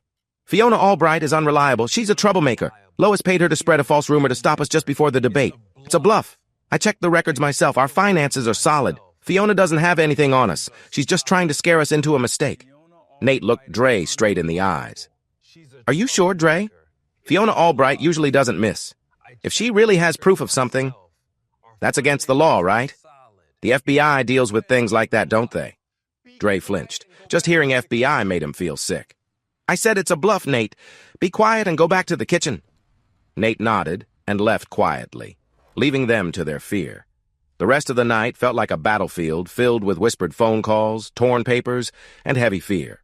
Nate sat in his office, hearing the quiet sounds of those living in deep worry. Every quick step made his heart beat faster. Around midnight, Nate passed the master bedroom. The door was slightly open. He saw Marty sitting on the bed, her head in her hands, quietly crying. Her phone buzzed on the table, but she didn't look at it. Nate then went to Christy's room to check on his sleeping daughter. On her dresser was an old iPad Marty had given her to play games. It was still linked to Marty's account. Suddenly, it lit up with a message from Dre. Nate picked up the iPad. The light showed his cold, quiet face. He opened the messages between Marty and Dre. Standing in the quiet room, he read words that crushed whatever kindness he had left. Dre, 12:05 a.m. Evelyn wants to quit. Donors are scared. If Fiona puts out a real story tomorrow, the campaign is finished. Marty, 12:06 a.m. What do we do?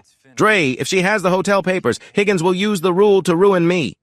Dre, 12:08 a.m. We deny everything. Say the consulting fees were for real campaign costs and Fiona made up the hotel story, but we need a big distraction before the debate. Marty, 12:10 a.m. What kind of distraction? Nate held his breath as the typing dots appeared. When the message came, it was dark and cruel. Dre, 12:12 a.m. We need to speed up the divorce plan. Tomorrow morning you go to the police. Make up a story about Nate being jealous and hitting you. Get a restraining order. Take the kid and leave. The news will focus on the brave mom running for school board, not Fiona's money story. Once you win, you leave Nate, keep full custody, and ride the wave of sympathy all the way. Nate looked at the glowing words. He didn't yell or break the iPad. He quietly put it back on the dresser. He looked at his beautiful, sleeping 5-year-old daughter. Dre and Marty were planning to turn the police against an innocent man. They wanted to take Christy away from her father, ruin Nate's good name, and make him look like a bad husband.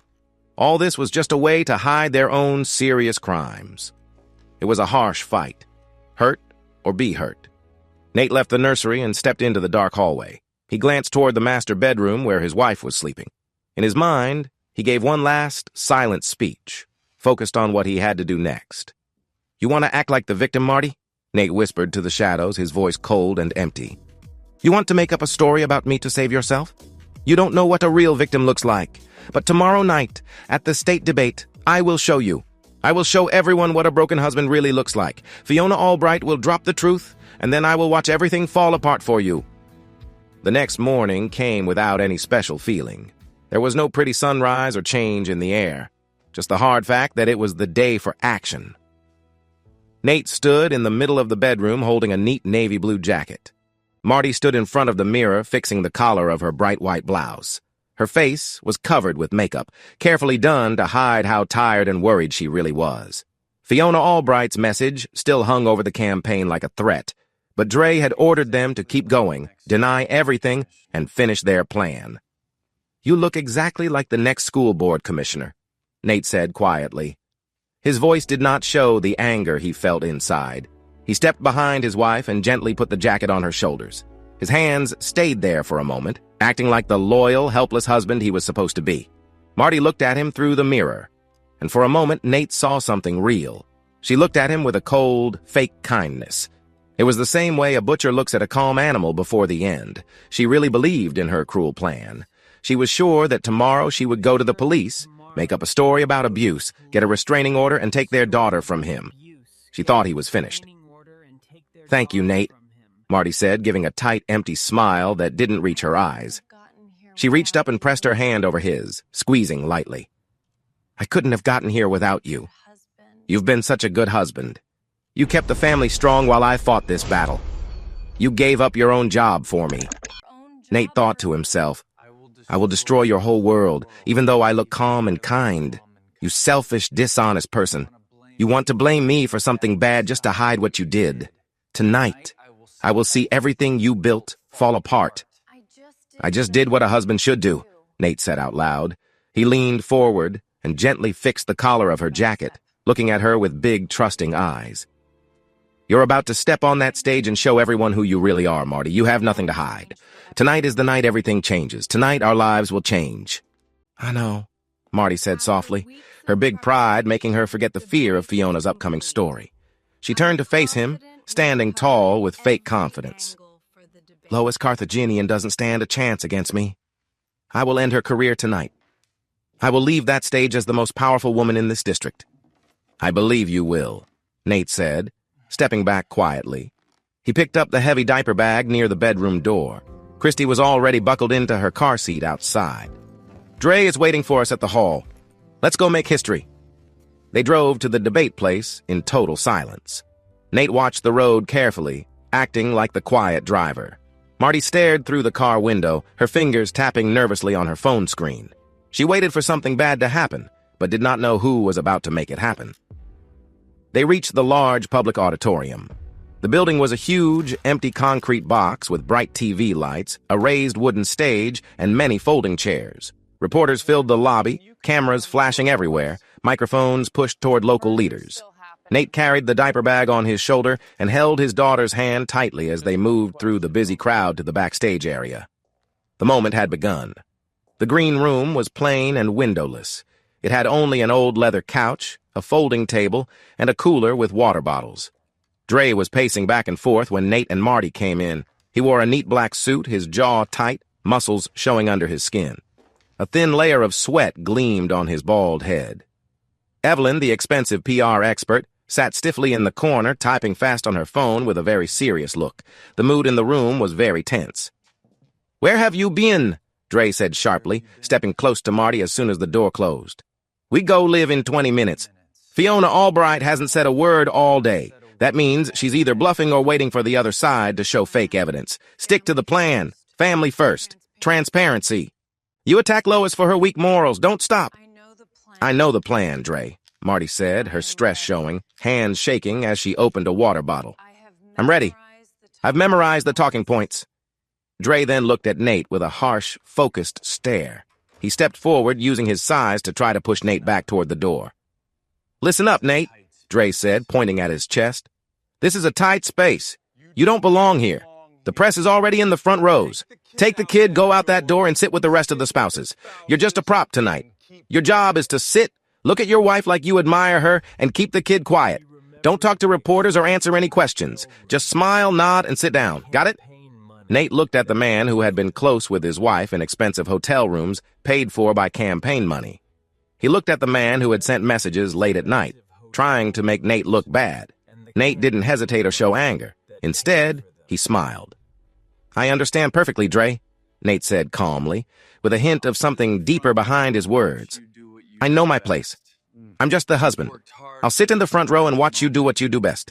You've worked hard for this private moment. You deserve whatever happens next. Good luck, Dre. I think you'll get the attention you earned tonight." Dre sneered, not realizing the warning behind Nate's calm words. "Just go sit down, Nate." Nate turned and left the green room, holding Christy's hand. He walked down the main aisle of the auditorium. The hall was full of local voters, rich donors, and smart political people. Nate found his seat right in the front row in the center. Sitting next to him was Reverend Josiah Higgins. The wealthy donor leaned heavily on his silver-tipped cane, his suit spotless. "Good evening, Reverend," Nate said politely as he sat down and gently lifted Christy onto his lap. "Mr. Daniels," the donor said, his voice low and serious, his bright blue eyes fixed on the empty stage. "Tonight, we will see what your wife is really made of. I don't accept bad choices."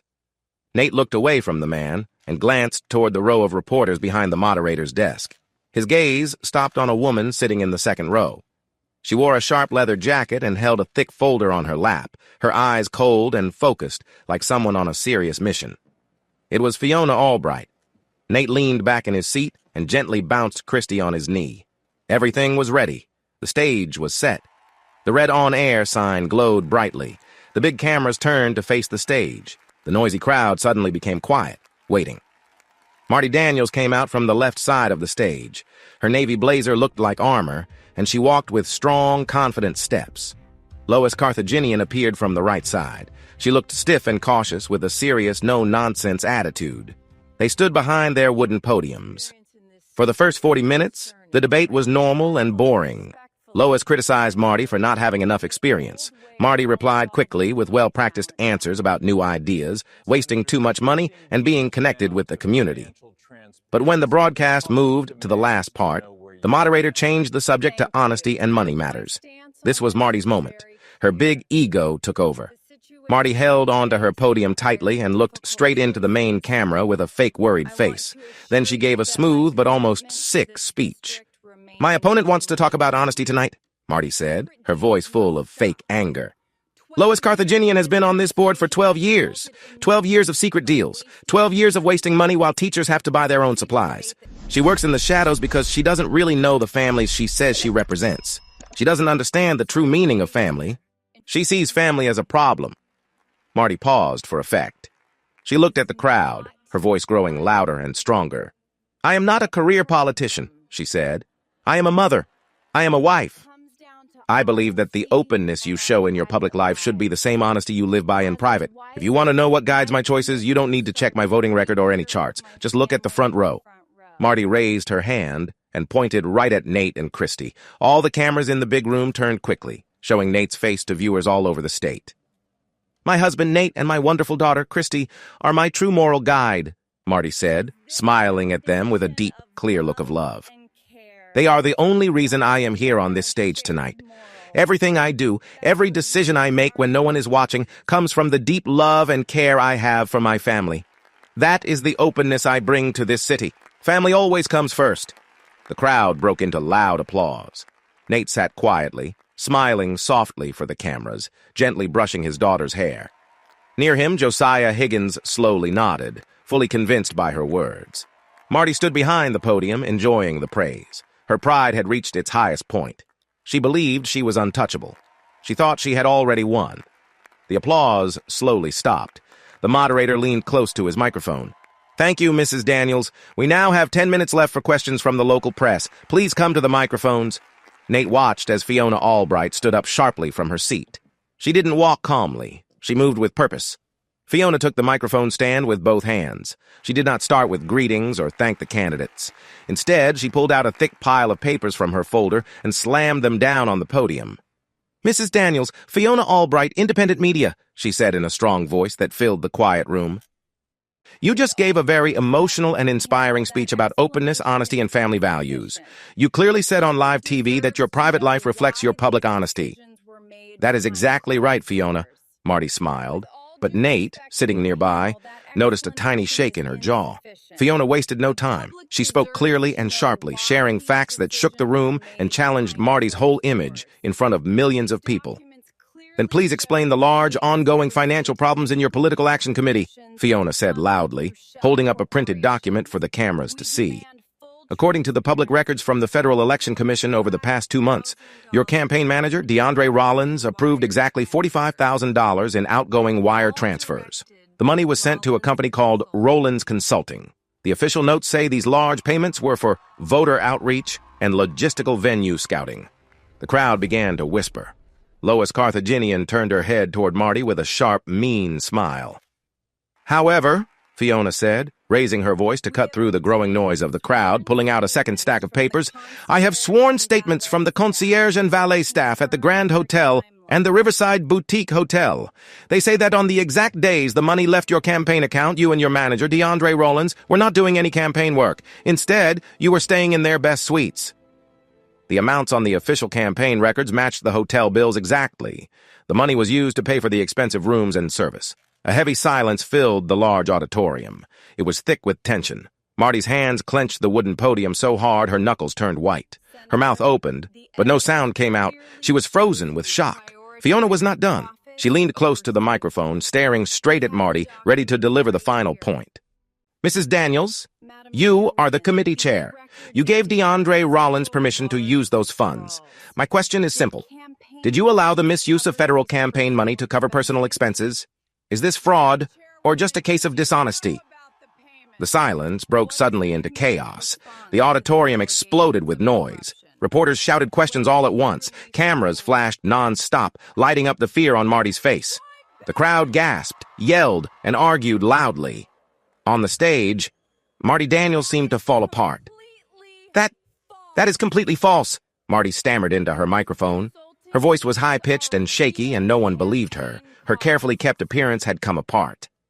Those consulting fees are real campaign costs. You are spreading lies, Fiona. This is a planned attack by my opponent. I have proof, Mrs. Daniels. The security photos from the lobby, Fiona shouted over the noise. She pulled out a photo from her folder and held it up for everyone to see. The video clearly showed Marty and Dre kissing in the private valet area of the Grand Hotel. Are you telling everyone that the photos are fake? Are you telling the election officials that the financial records are fake? Lois Carthaginian leaned into her microphone, her smile full of victory and satisfaction. Looks like my opponent's promise about family values is just as false as her campaign money. In the front row, Nate sat very still. Slowly, he raised his hands and covered his daughter's ears to shield her from the loud crowd. He turned his head a little to the right. Reverend Josiah Higgins held his silver cane tightly, his old hands shaking. The billionaire's face had turned very red and angry. The veins on his neck were sticking out. He knew right away that the money he had invested had paid for a public scandal. "You liar!" Higgins whispered angrily, staring at Marty with hard eyes. He turned to his private security people standing nearby. "Call the lawyers now. We will use the morality rule first thing tomorrow morning. I'm going to make sure she loses everything." On the stage, Marty was breathing very fast. She looked nervously towards the dark side of the stage, hoping Dre would come out and help her. She thought her skilled, confident worker would appear, grab the microphone, explain things cleverly, and save her. But she underestimated how scared he really was. Dre Rollins ran out from backstage. He did not look confident anymore. He looked very scared. As someone who knew politics well, Dre understood what Fiona's proof meant. This was not just a problem with public opinion. This wasn't a small mistake. This was a serious federal crime. If campaign money had moved through banks to pay for those hotel rooms, the FBI would come by midnight. He knew he could face many years in prison. Dre took a spare microphone from the desk. He did not go to comfort Marty or stand near her. Instead, he stood on the other side of the stage, pointing his finger strongly at her. He gave a cold, desperate speech to save himself.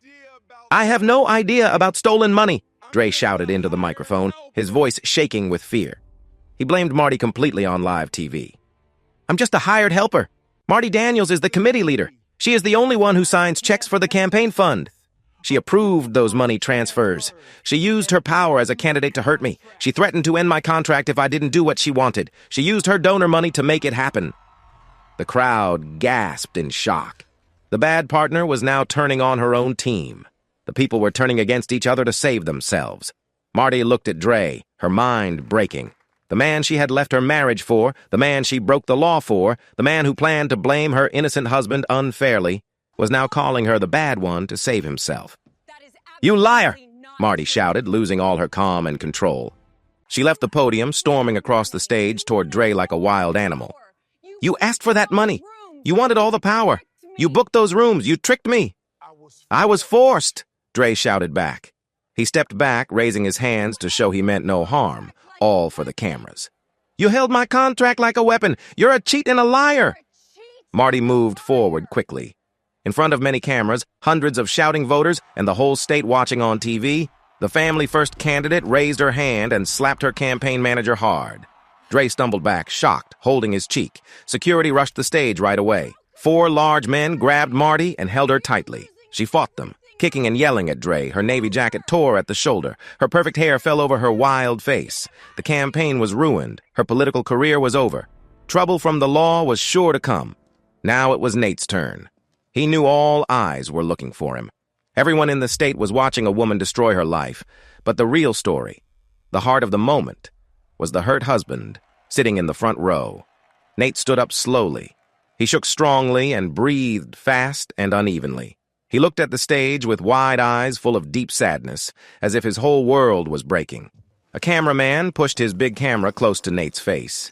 Nate let a heavy bag slip from his shoulder. It hit the floor loudly, spilling baby bottles, wipes, and a small stuffed bear across the aisle. It was a clear image. The broken pieces of a family dropped on the cold floor. Nate didn't yell. He didn't get angry. He showed only quiet, deep pain. He gently picked up his 5-year-old daughter and held her close to his chest. He rested his face softly on her shoulder, hiding how little sadness he really felt. He looked over at Marty, who was still struggling with the guards on the stage, her face full of anger. Nate made sure his face was clearly seen by the cameras. He looked straight at his wife and let a single tear roll down his cheek. He silently said 3 words clear enough for anyone watching to understand. "How could you?" Marty stopped fighting right away. She stood still and looked down at Nate. For the first time in a long time, she felt the full weight of what she had done. She saw her husband holding their child and walking away from her. "Nate!" Marty called out, her voice breaking with fear. "Nate, wait, please! It's not what you think!" But Nate didn't stop. He didn't look back. He turned away from the stage. Holding Christy tight, he walked slowly up the middle aisle of the room, stepping carefully over a spilled diaper bag. The noisy crowd parted silently for him. People reached out to gently touch his shoulder. Women in the audience quietly cried for him. Men looked at him with deep respect. In just 3 minutes, Nate had become a symbol of grace and pain. He was seen as the hurt victim of someone who had caused much trouble. He left through the heavy doors of the building, stepped into the cool night air, and smiled. Everything had gone exactly as he planned. Nate drove straight home. He didn't turn on the radio or check his phone. He simply enjoyed the quiet, calm feeling inside. When he arrived, he carried a sleepy, confused Christy into the house and put her safely to bed.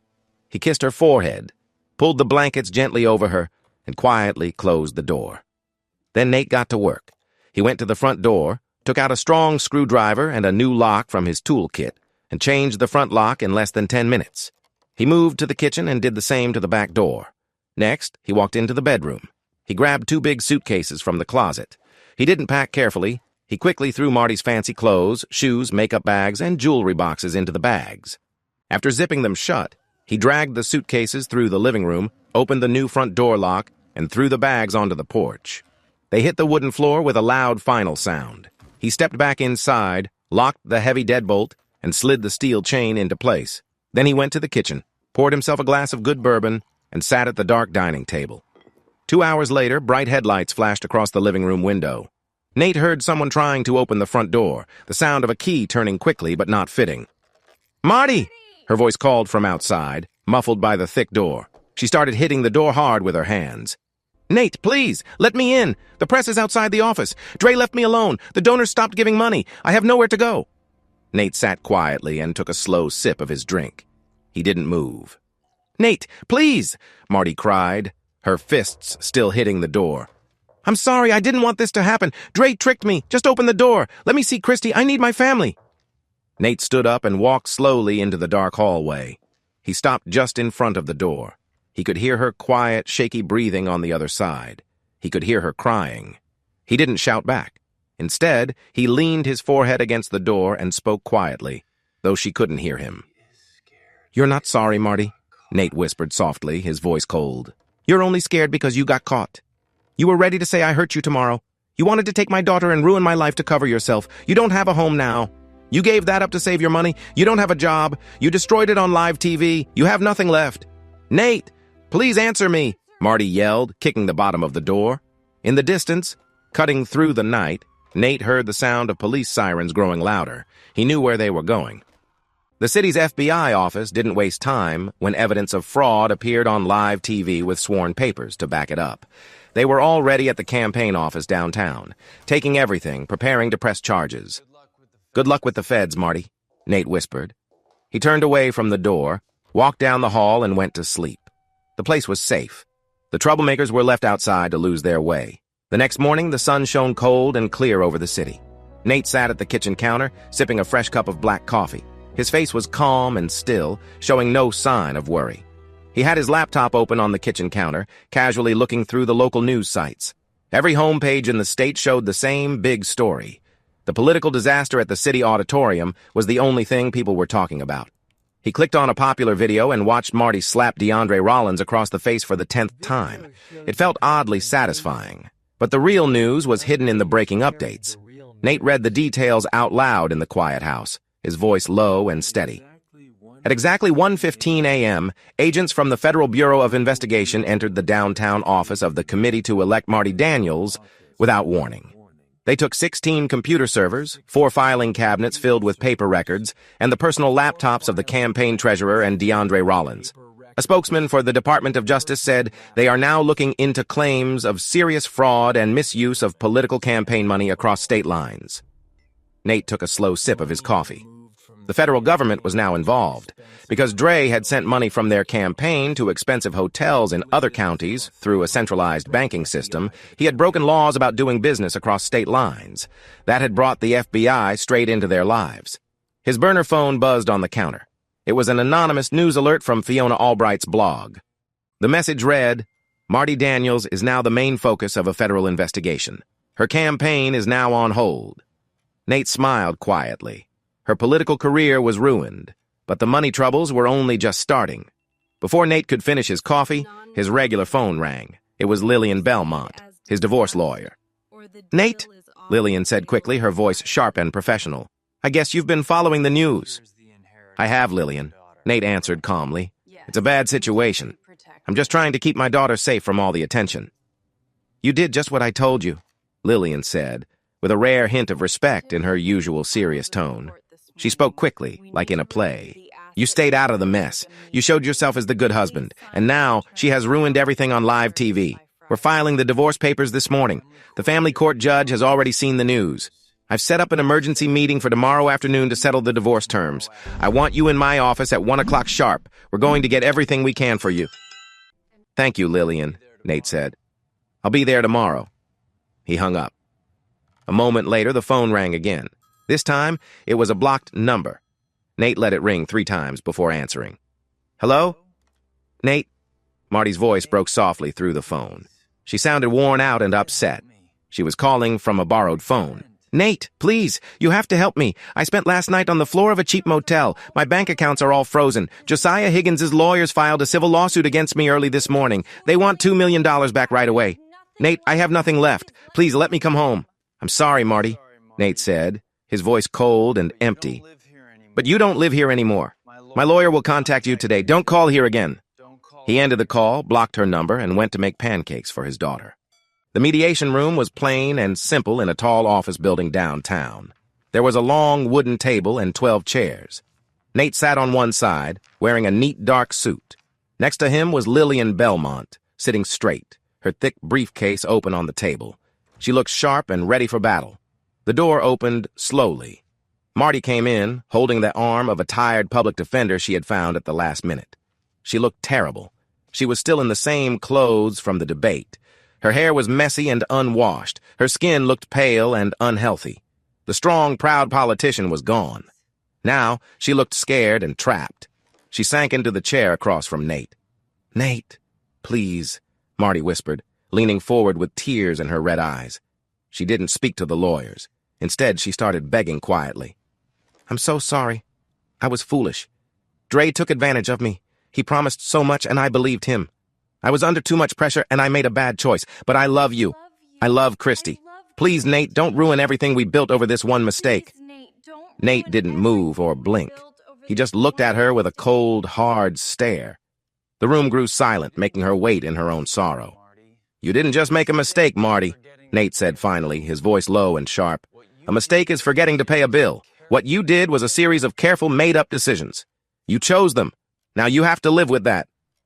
Marty's face changed, as if she had been hit. Her tears stopped. The sadness turned into a desperate fear. "Fine," Marty said sharply, her real selfish side starting to show again. "If you won't forgive me, then fine. We'll get a divorce. But I deserve half of everything we made together, Nate. I want my half of the savings right now. I want my share of the house. I have expensive lawyers who need money to help me.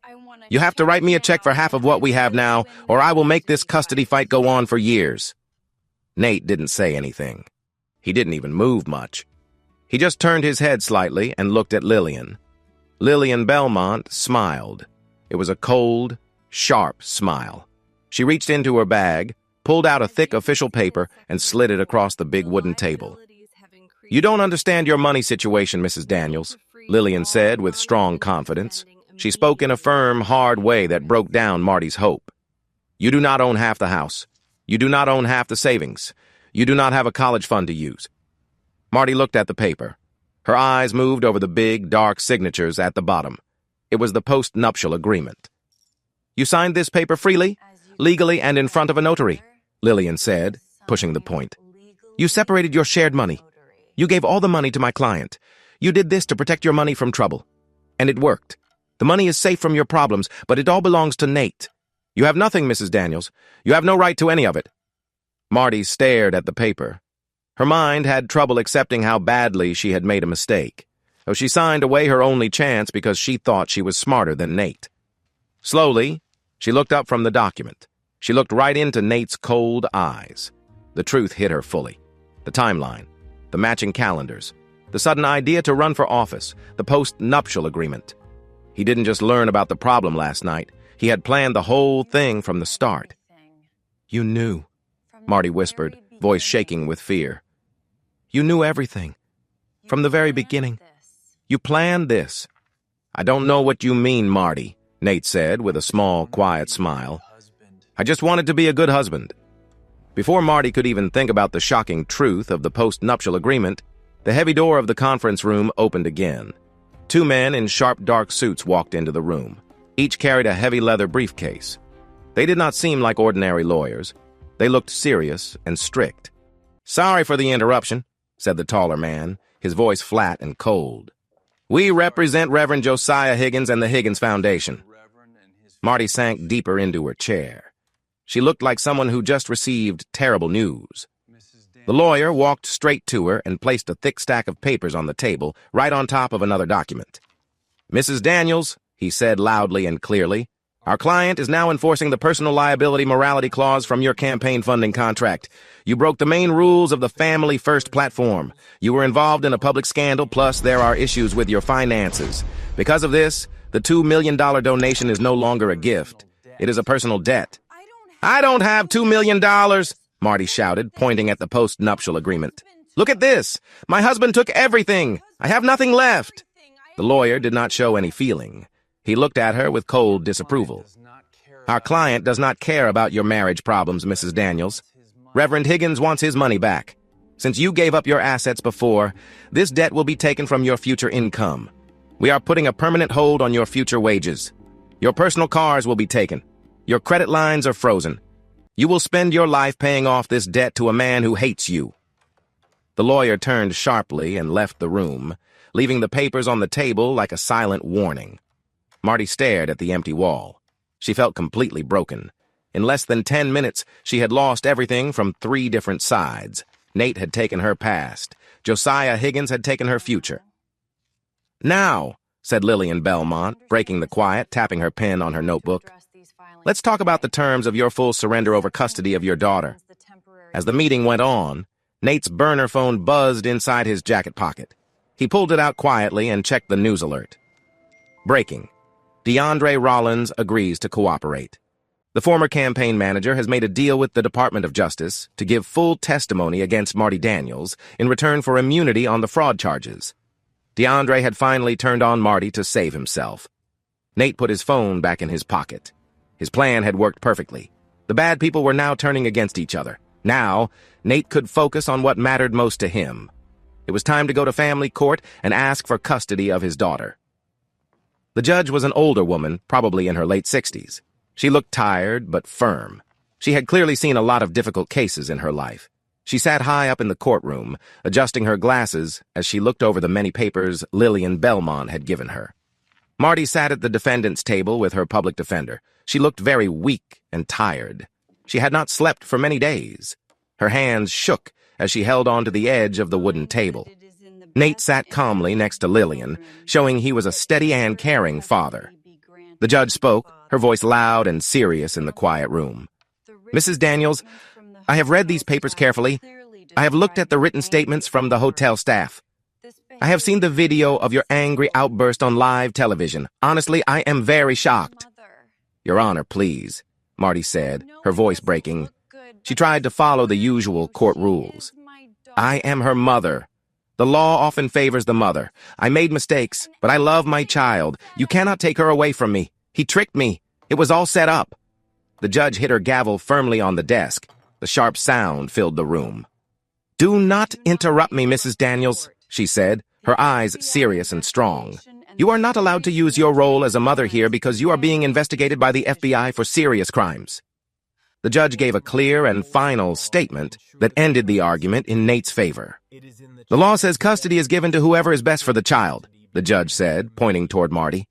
Mr. Daniels has shown a detailed calendar, fully checked and confirmed, proving he has been the main caregiver for months. He cooks for her, takes her to school, and provides a safe, steady, and well-supported home.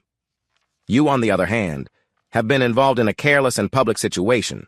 You have put your child through a lot of stress and attention. Your angry behavior on television, the debts you owe, and the serious legal problems you face make this situation too risky. I cannot let a 5-year-old girl live in that kind of chaos. The judge signed the important order and pushed it across the desk. Nate Daniels is now given full physical and legal custody of his daughter, the judge said clearly. Mrs. Daniels, you may see your daughter for 4 hours a week, but only with supervision. If you are found guilty of these federal charges, your visitation rights will stop right away. Nate closed his eyes and took a long, shaky breath. He had made it through the hardest trial. He had fought a tough mental battle and saved his daughter. Court is over, the judge announced. As Nate and Lillian stood to leave, the big wooden doors at the back of the courtroom swung open suddenly. 2 men wearing dark jackets with large yellow letters reading FBI walked down the middle aisle. They did not look at Nate. They went straight to the table where Marty sat. Martha Daniels, the lead agent said in a cold, loud voice. You are under arrest for federal wire fraud, conspiracy to commit election fraud, and misuse of campaign funds.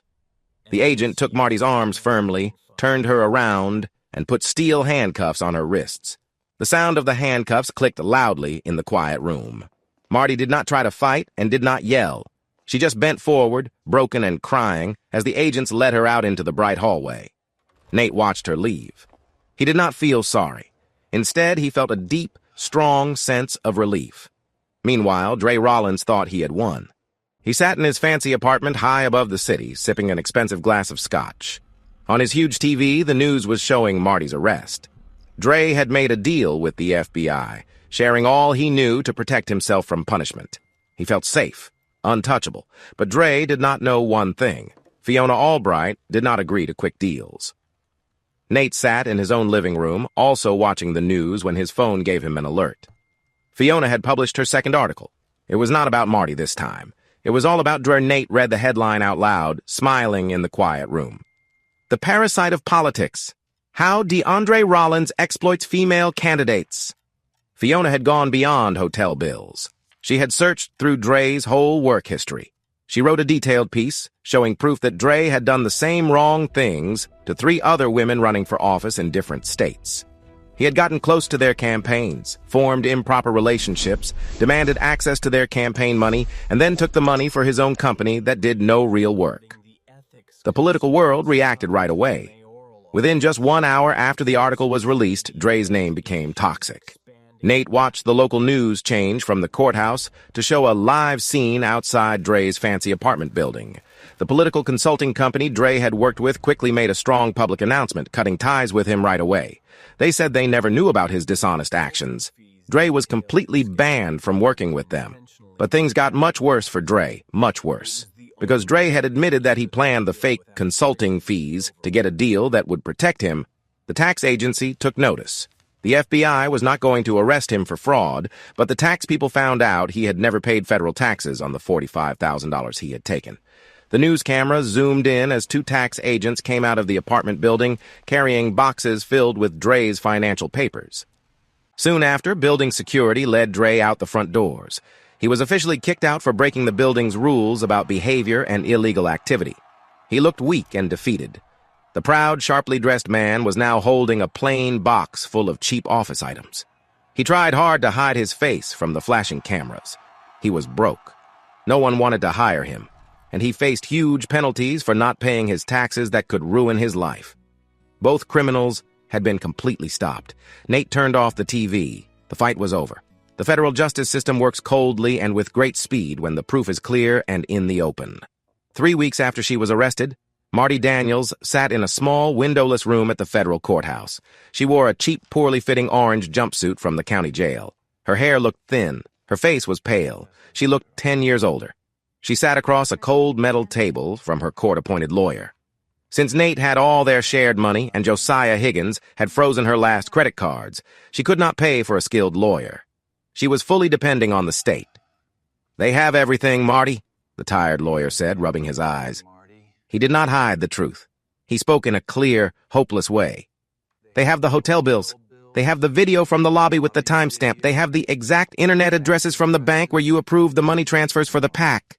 And they have Dre Rollins saying under oath that you told him to steal the money to pay for your secrets. The jury will find you guilty in less than an hour. If we try a case, the judge will give you the longest sentence. 15 years. Marty looked down at her, shaking hands in her lap. 15 years? She whispered. I cannot last 15 years in a federal prison. Please, you have to find a way out of this. There is no way out, the lawyer said clearly. The Department of Justice is offering a deal. You admit you're guilty of 1 count of campaign finance fraud and 1 count of federal wire fraud. In return, they will suggest a lighter sentence of 5 years. That's the best I can do. If you fight this, things will only get worse. Marty closed her eyes. The big pride that had made her hurt her family, betray those close to her, and try to take her daughter was gone. Only the hard truth of what would happen remained. She had gone too far. Nate had helped build her up, then let her fall apart. I'll take the deal, Marty said quietly, tears falling on the cold metal table. I plead guilty. The lawyer slid the papers toward her. Marty signed her name.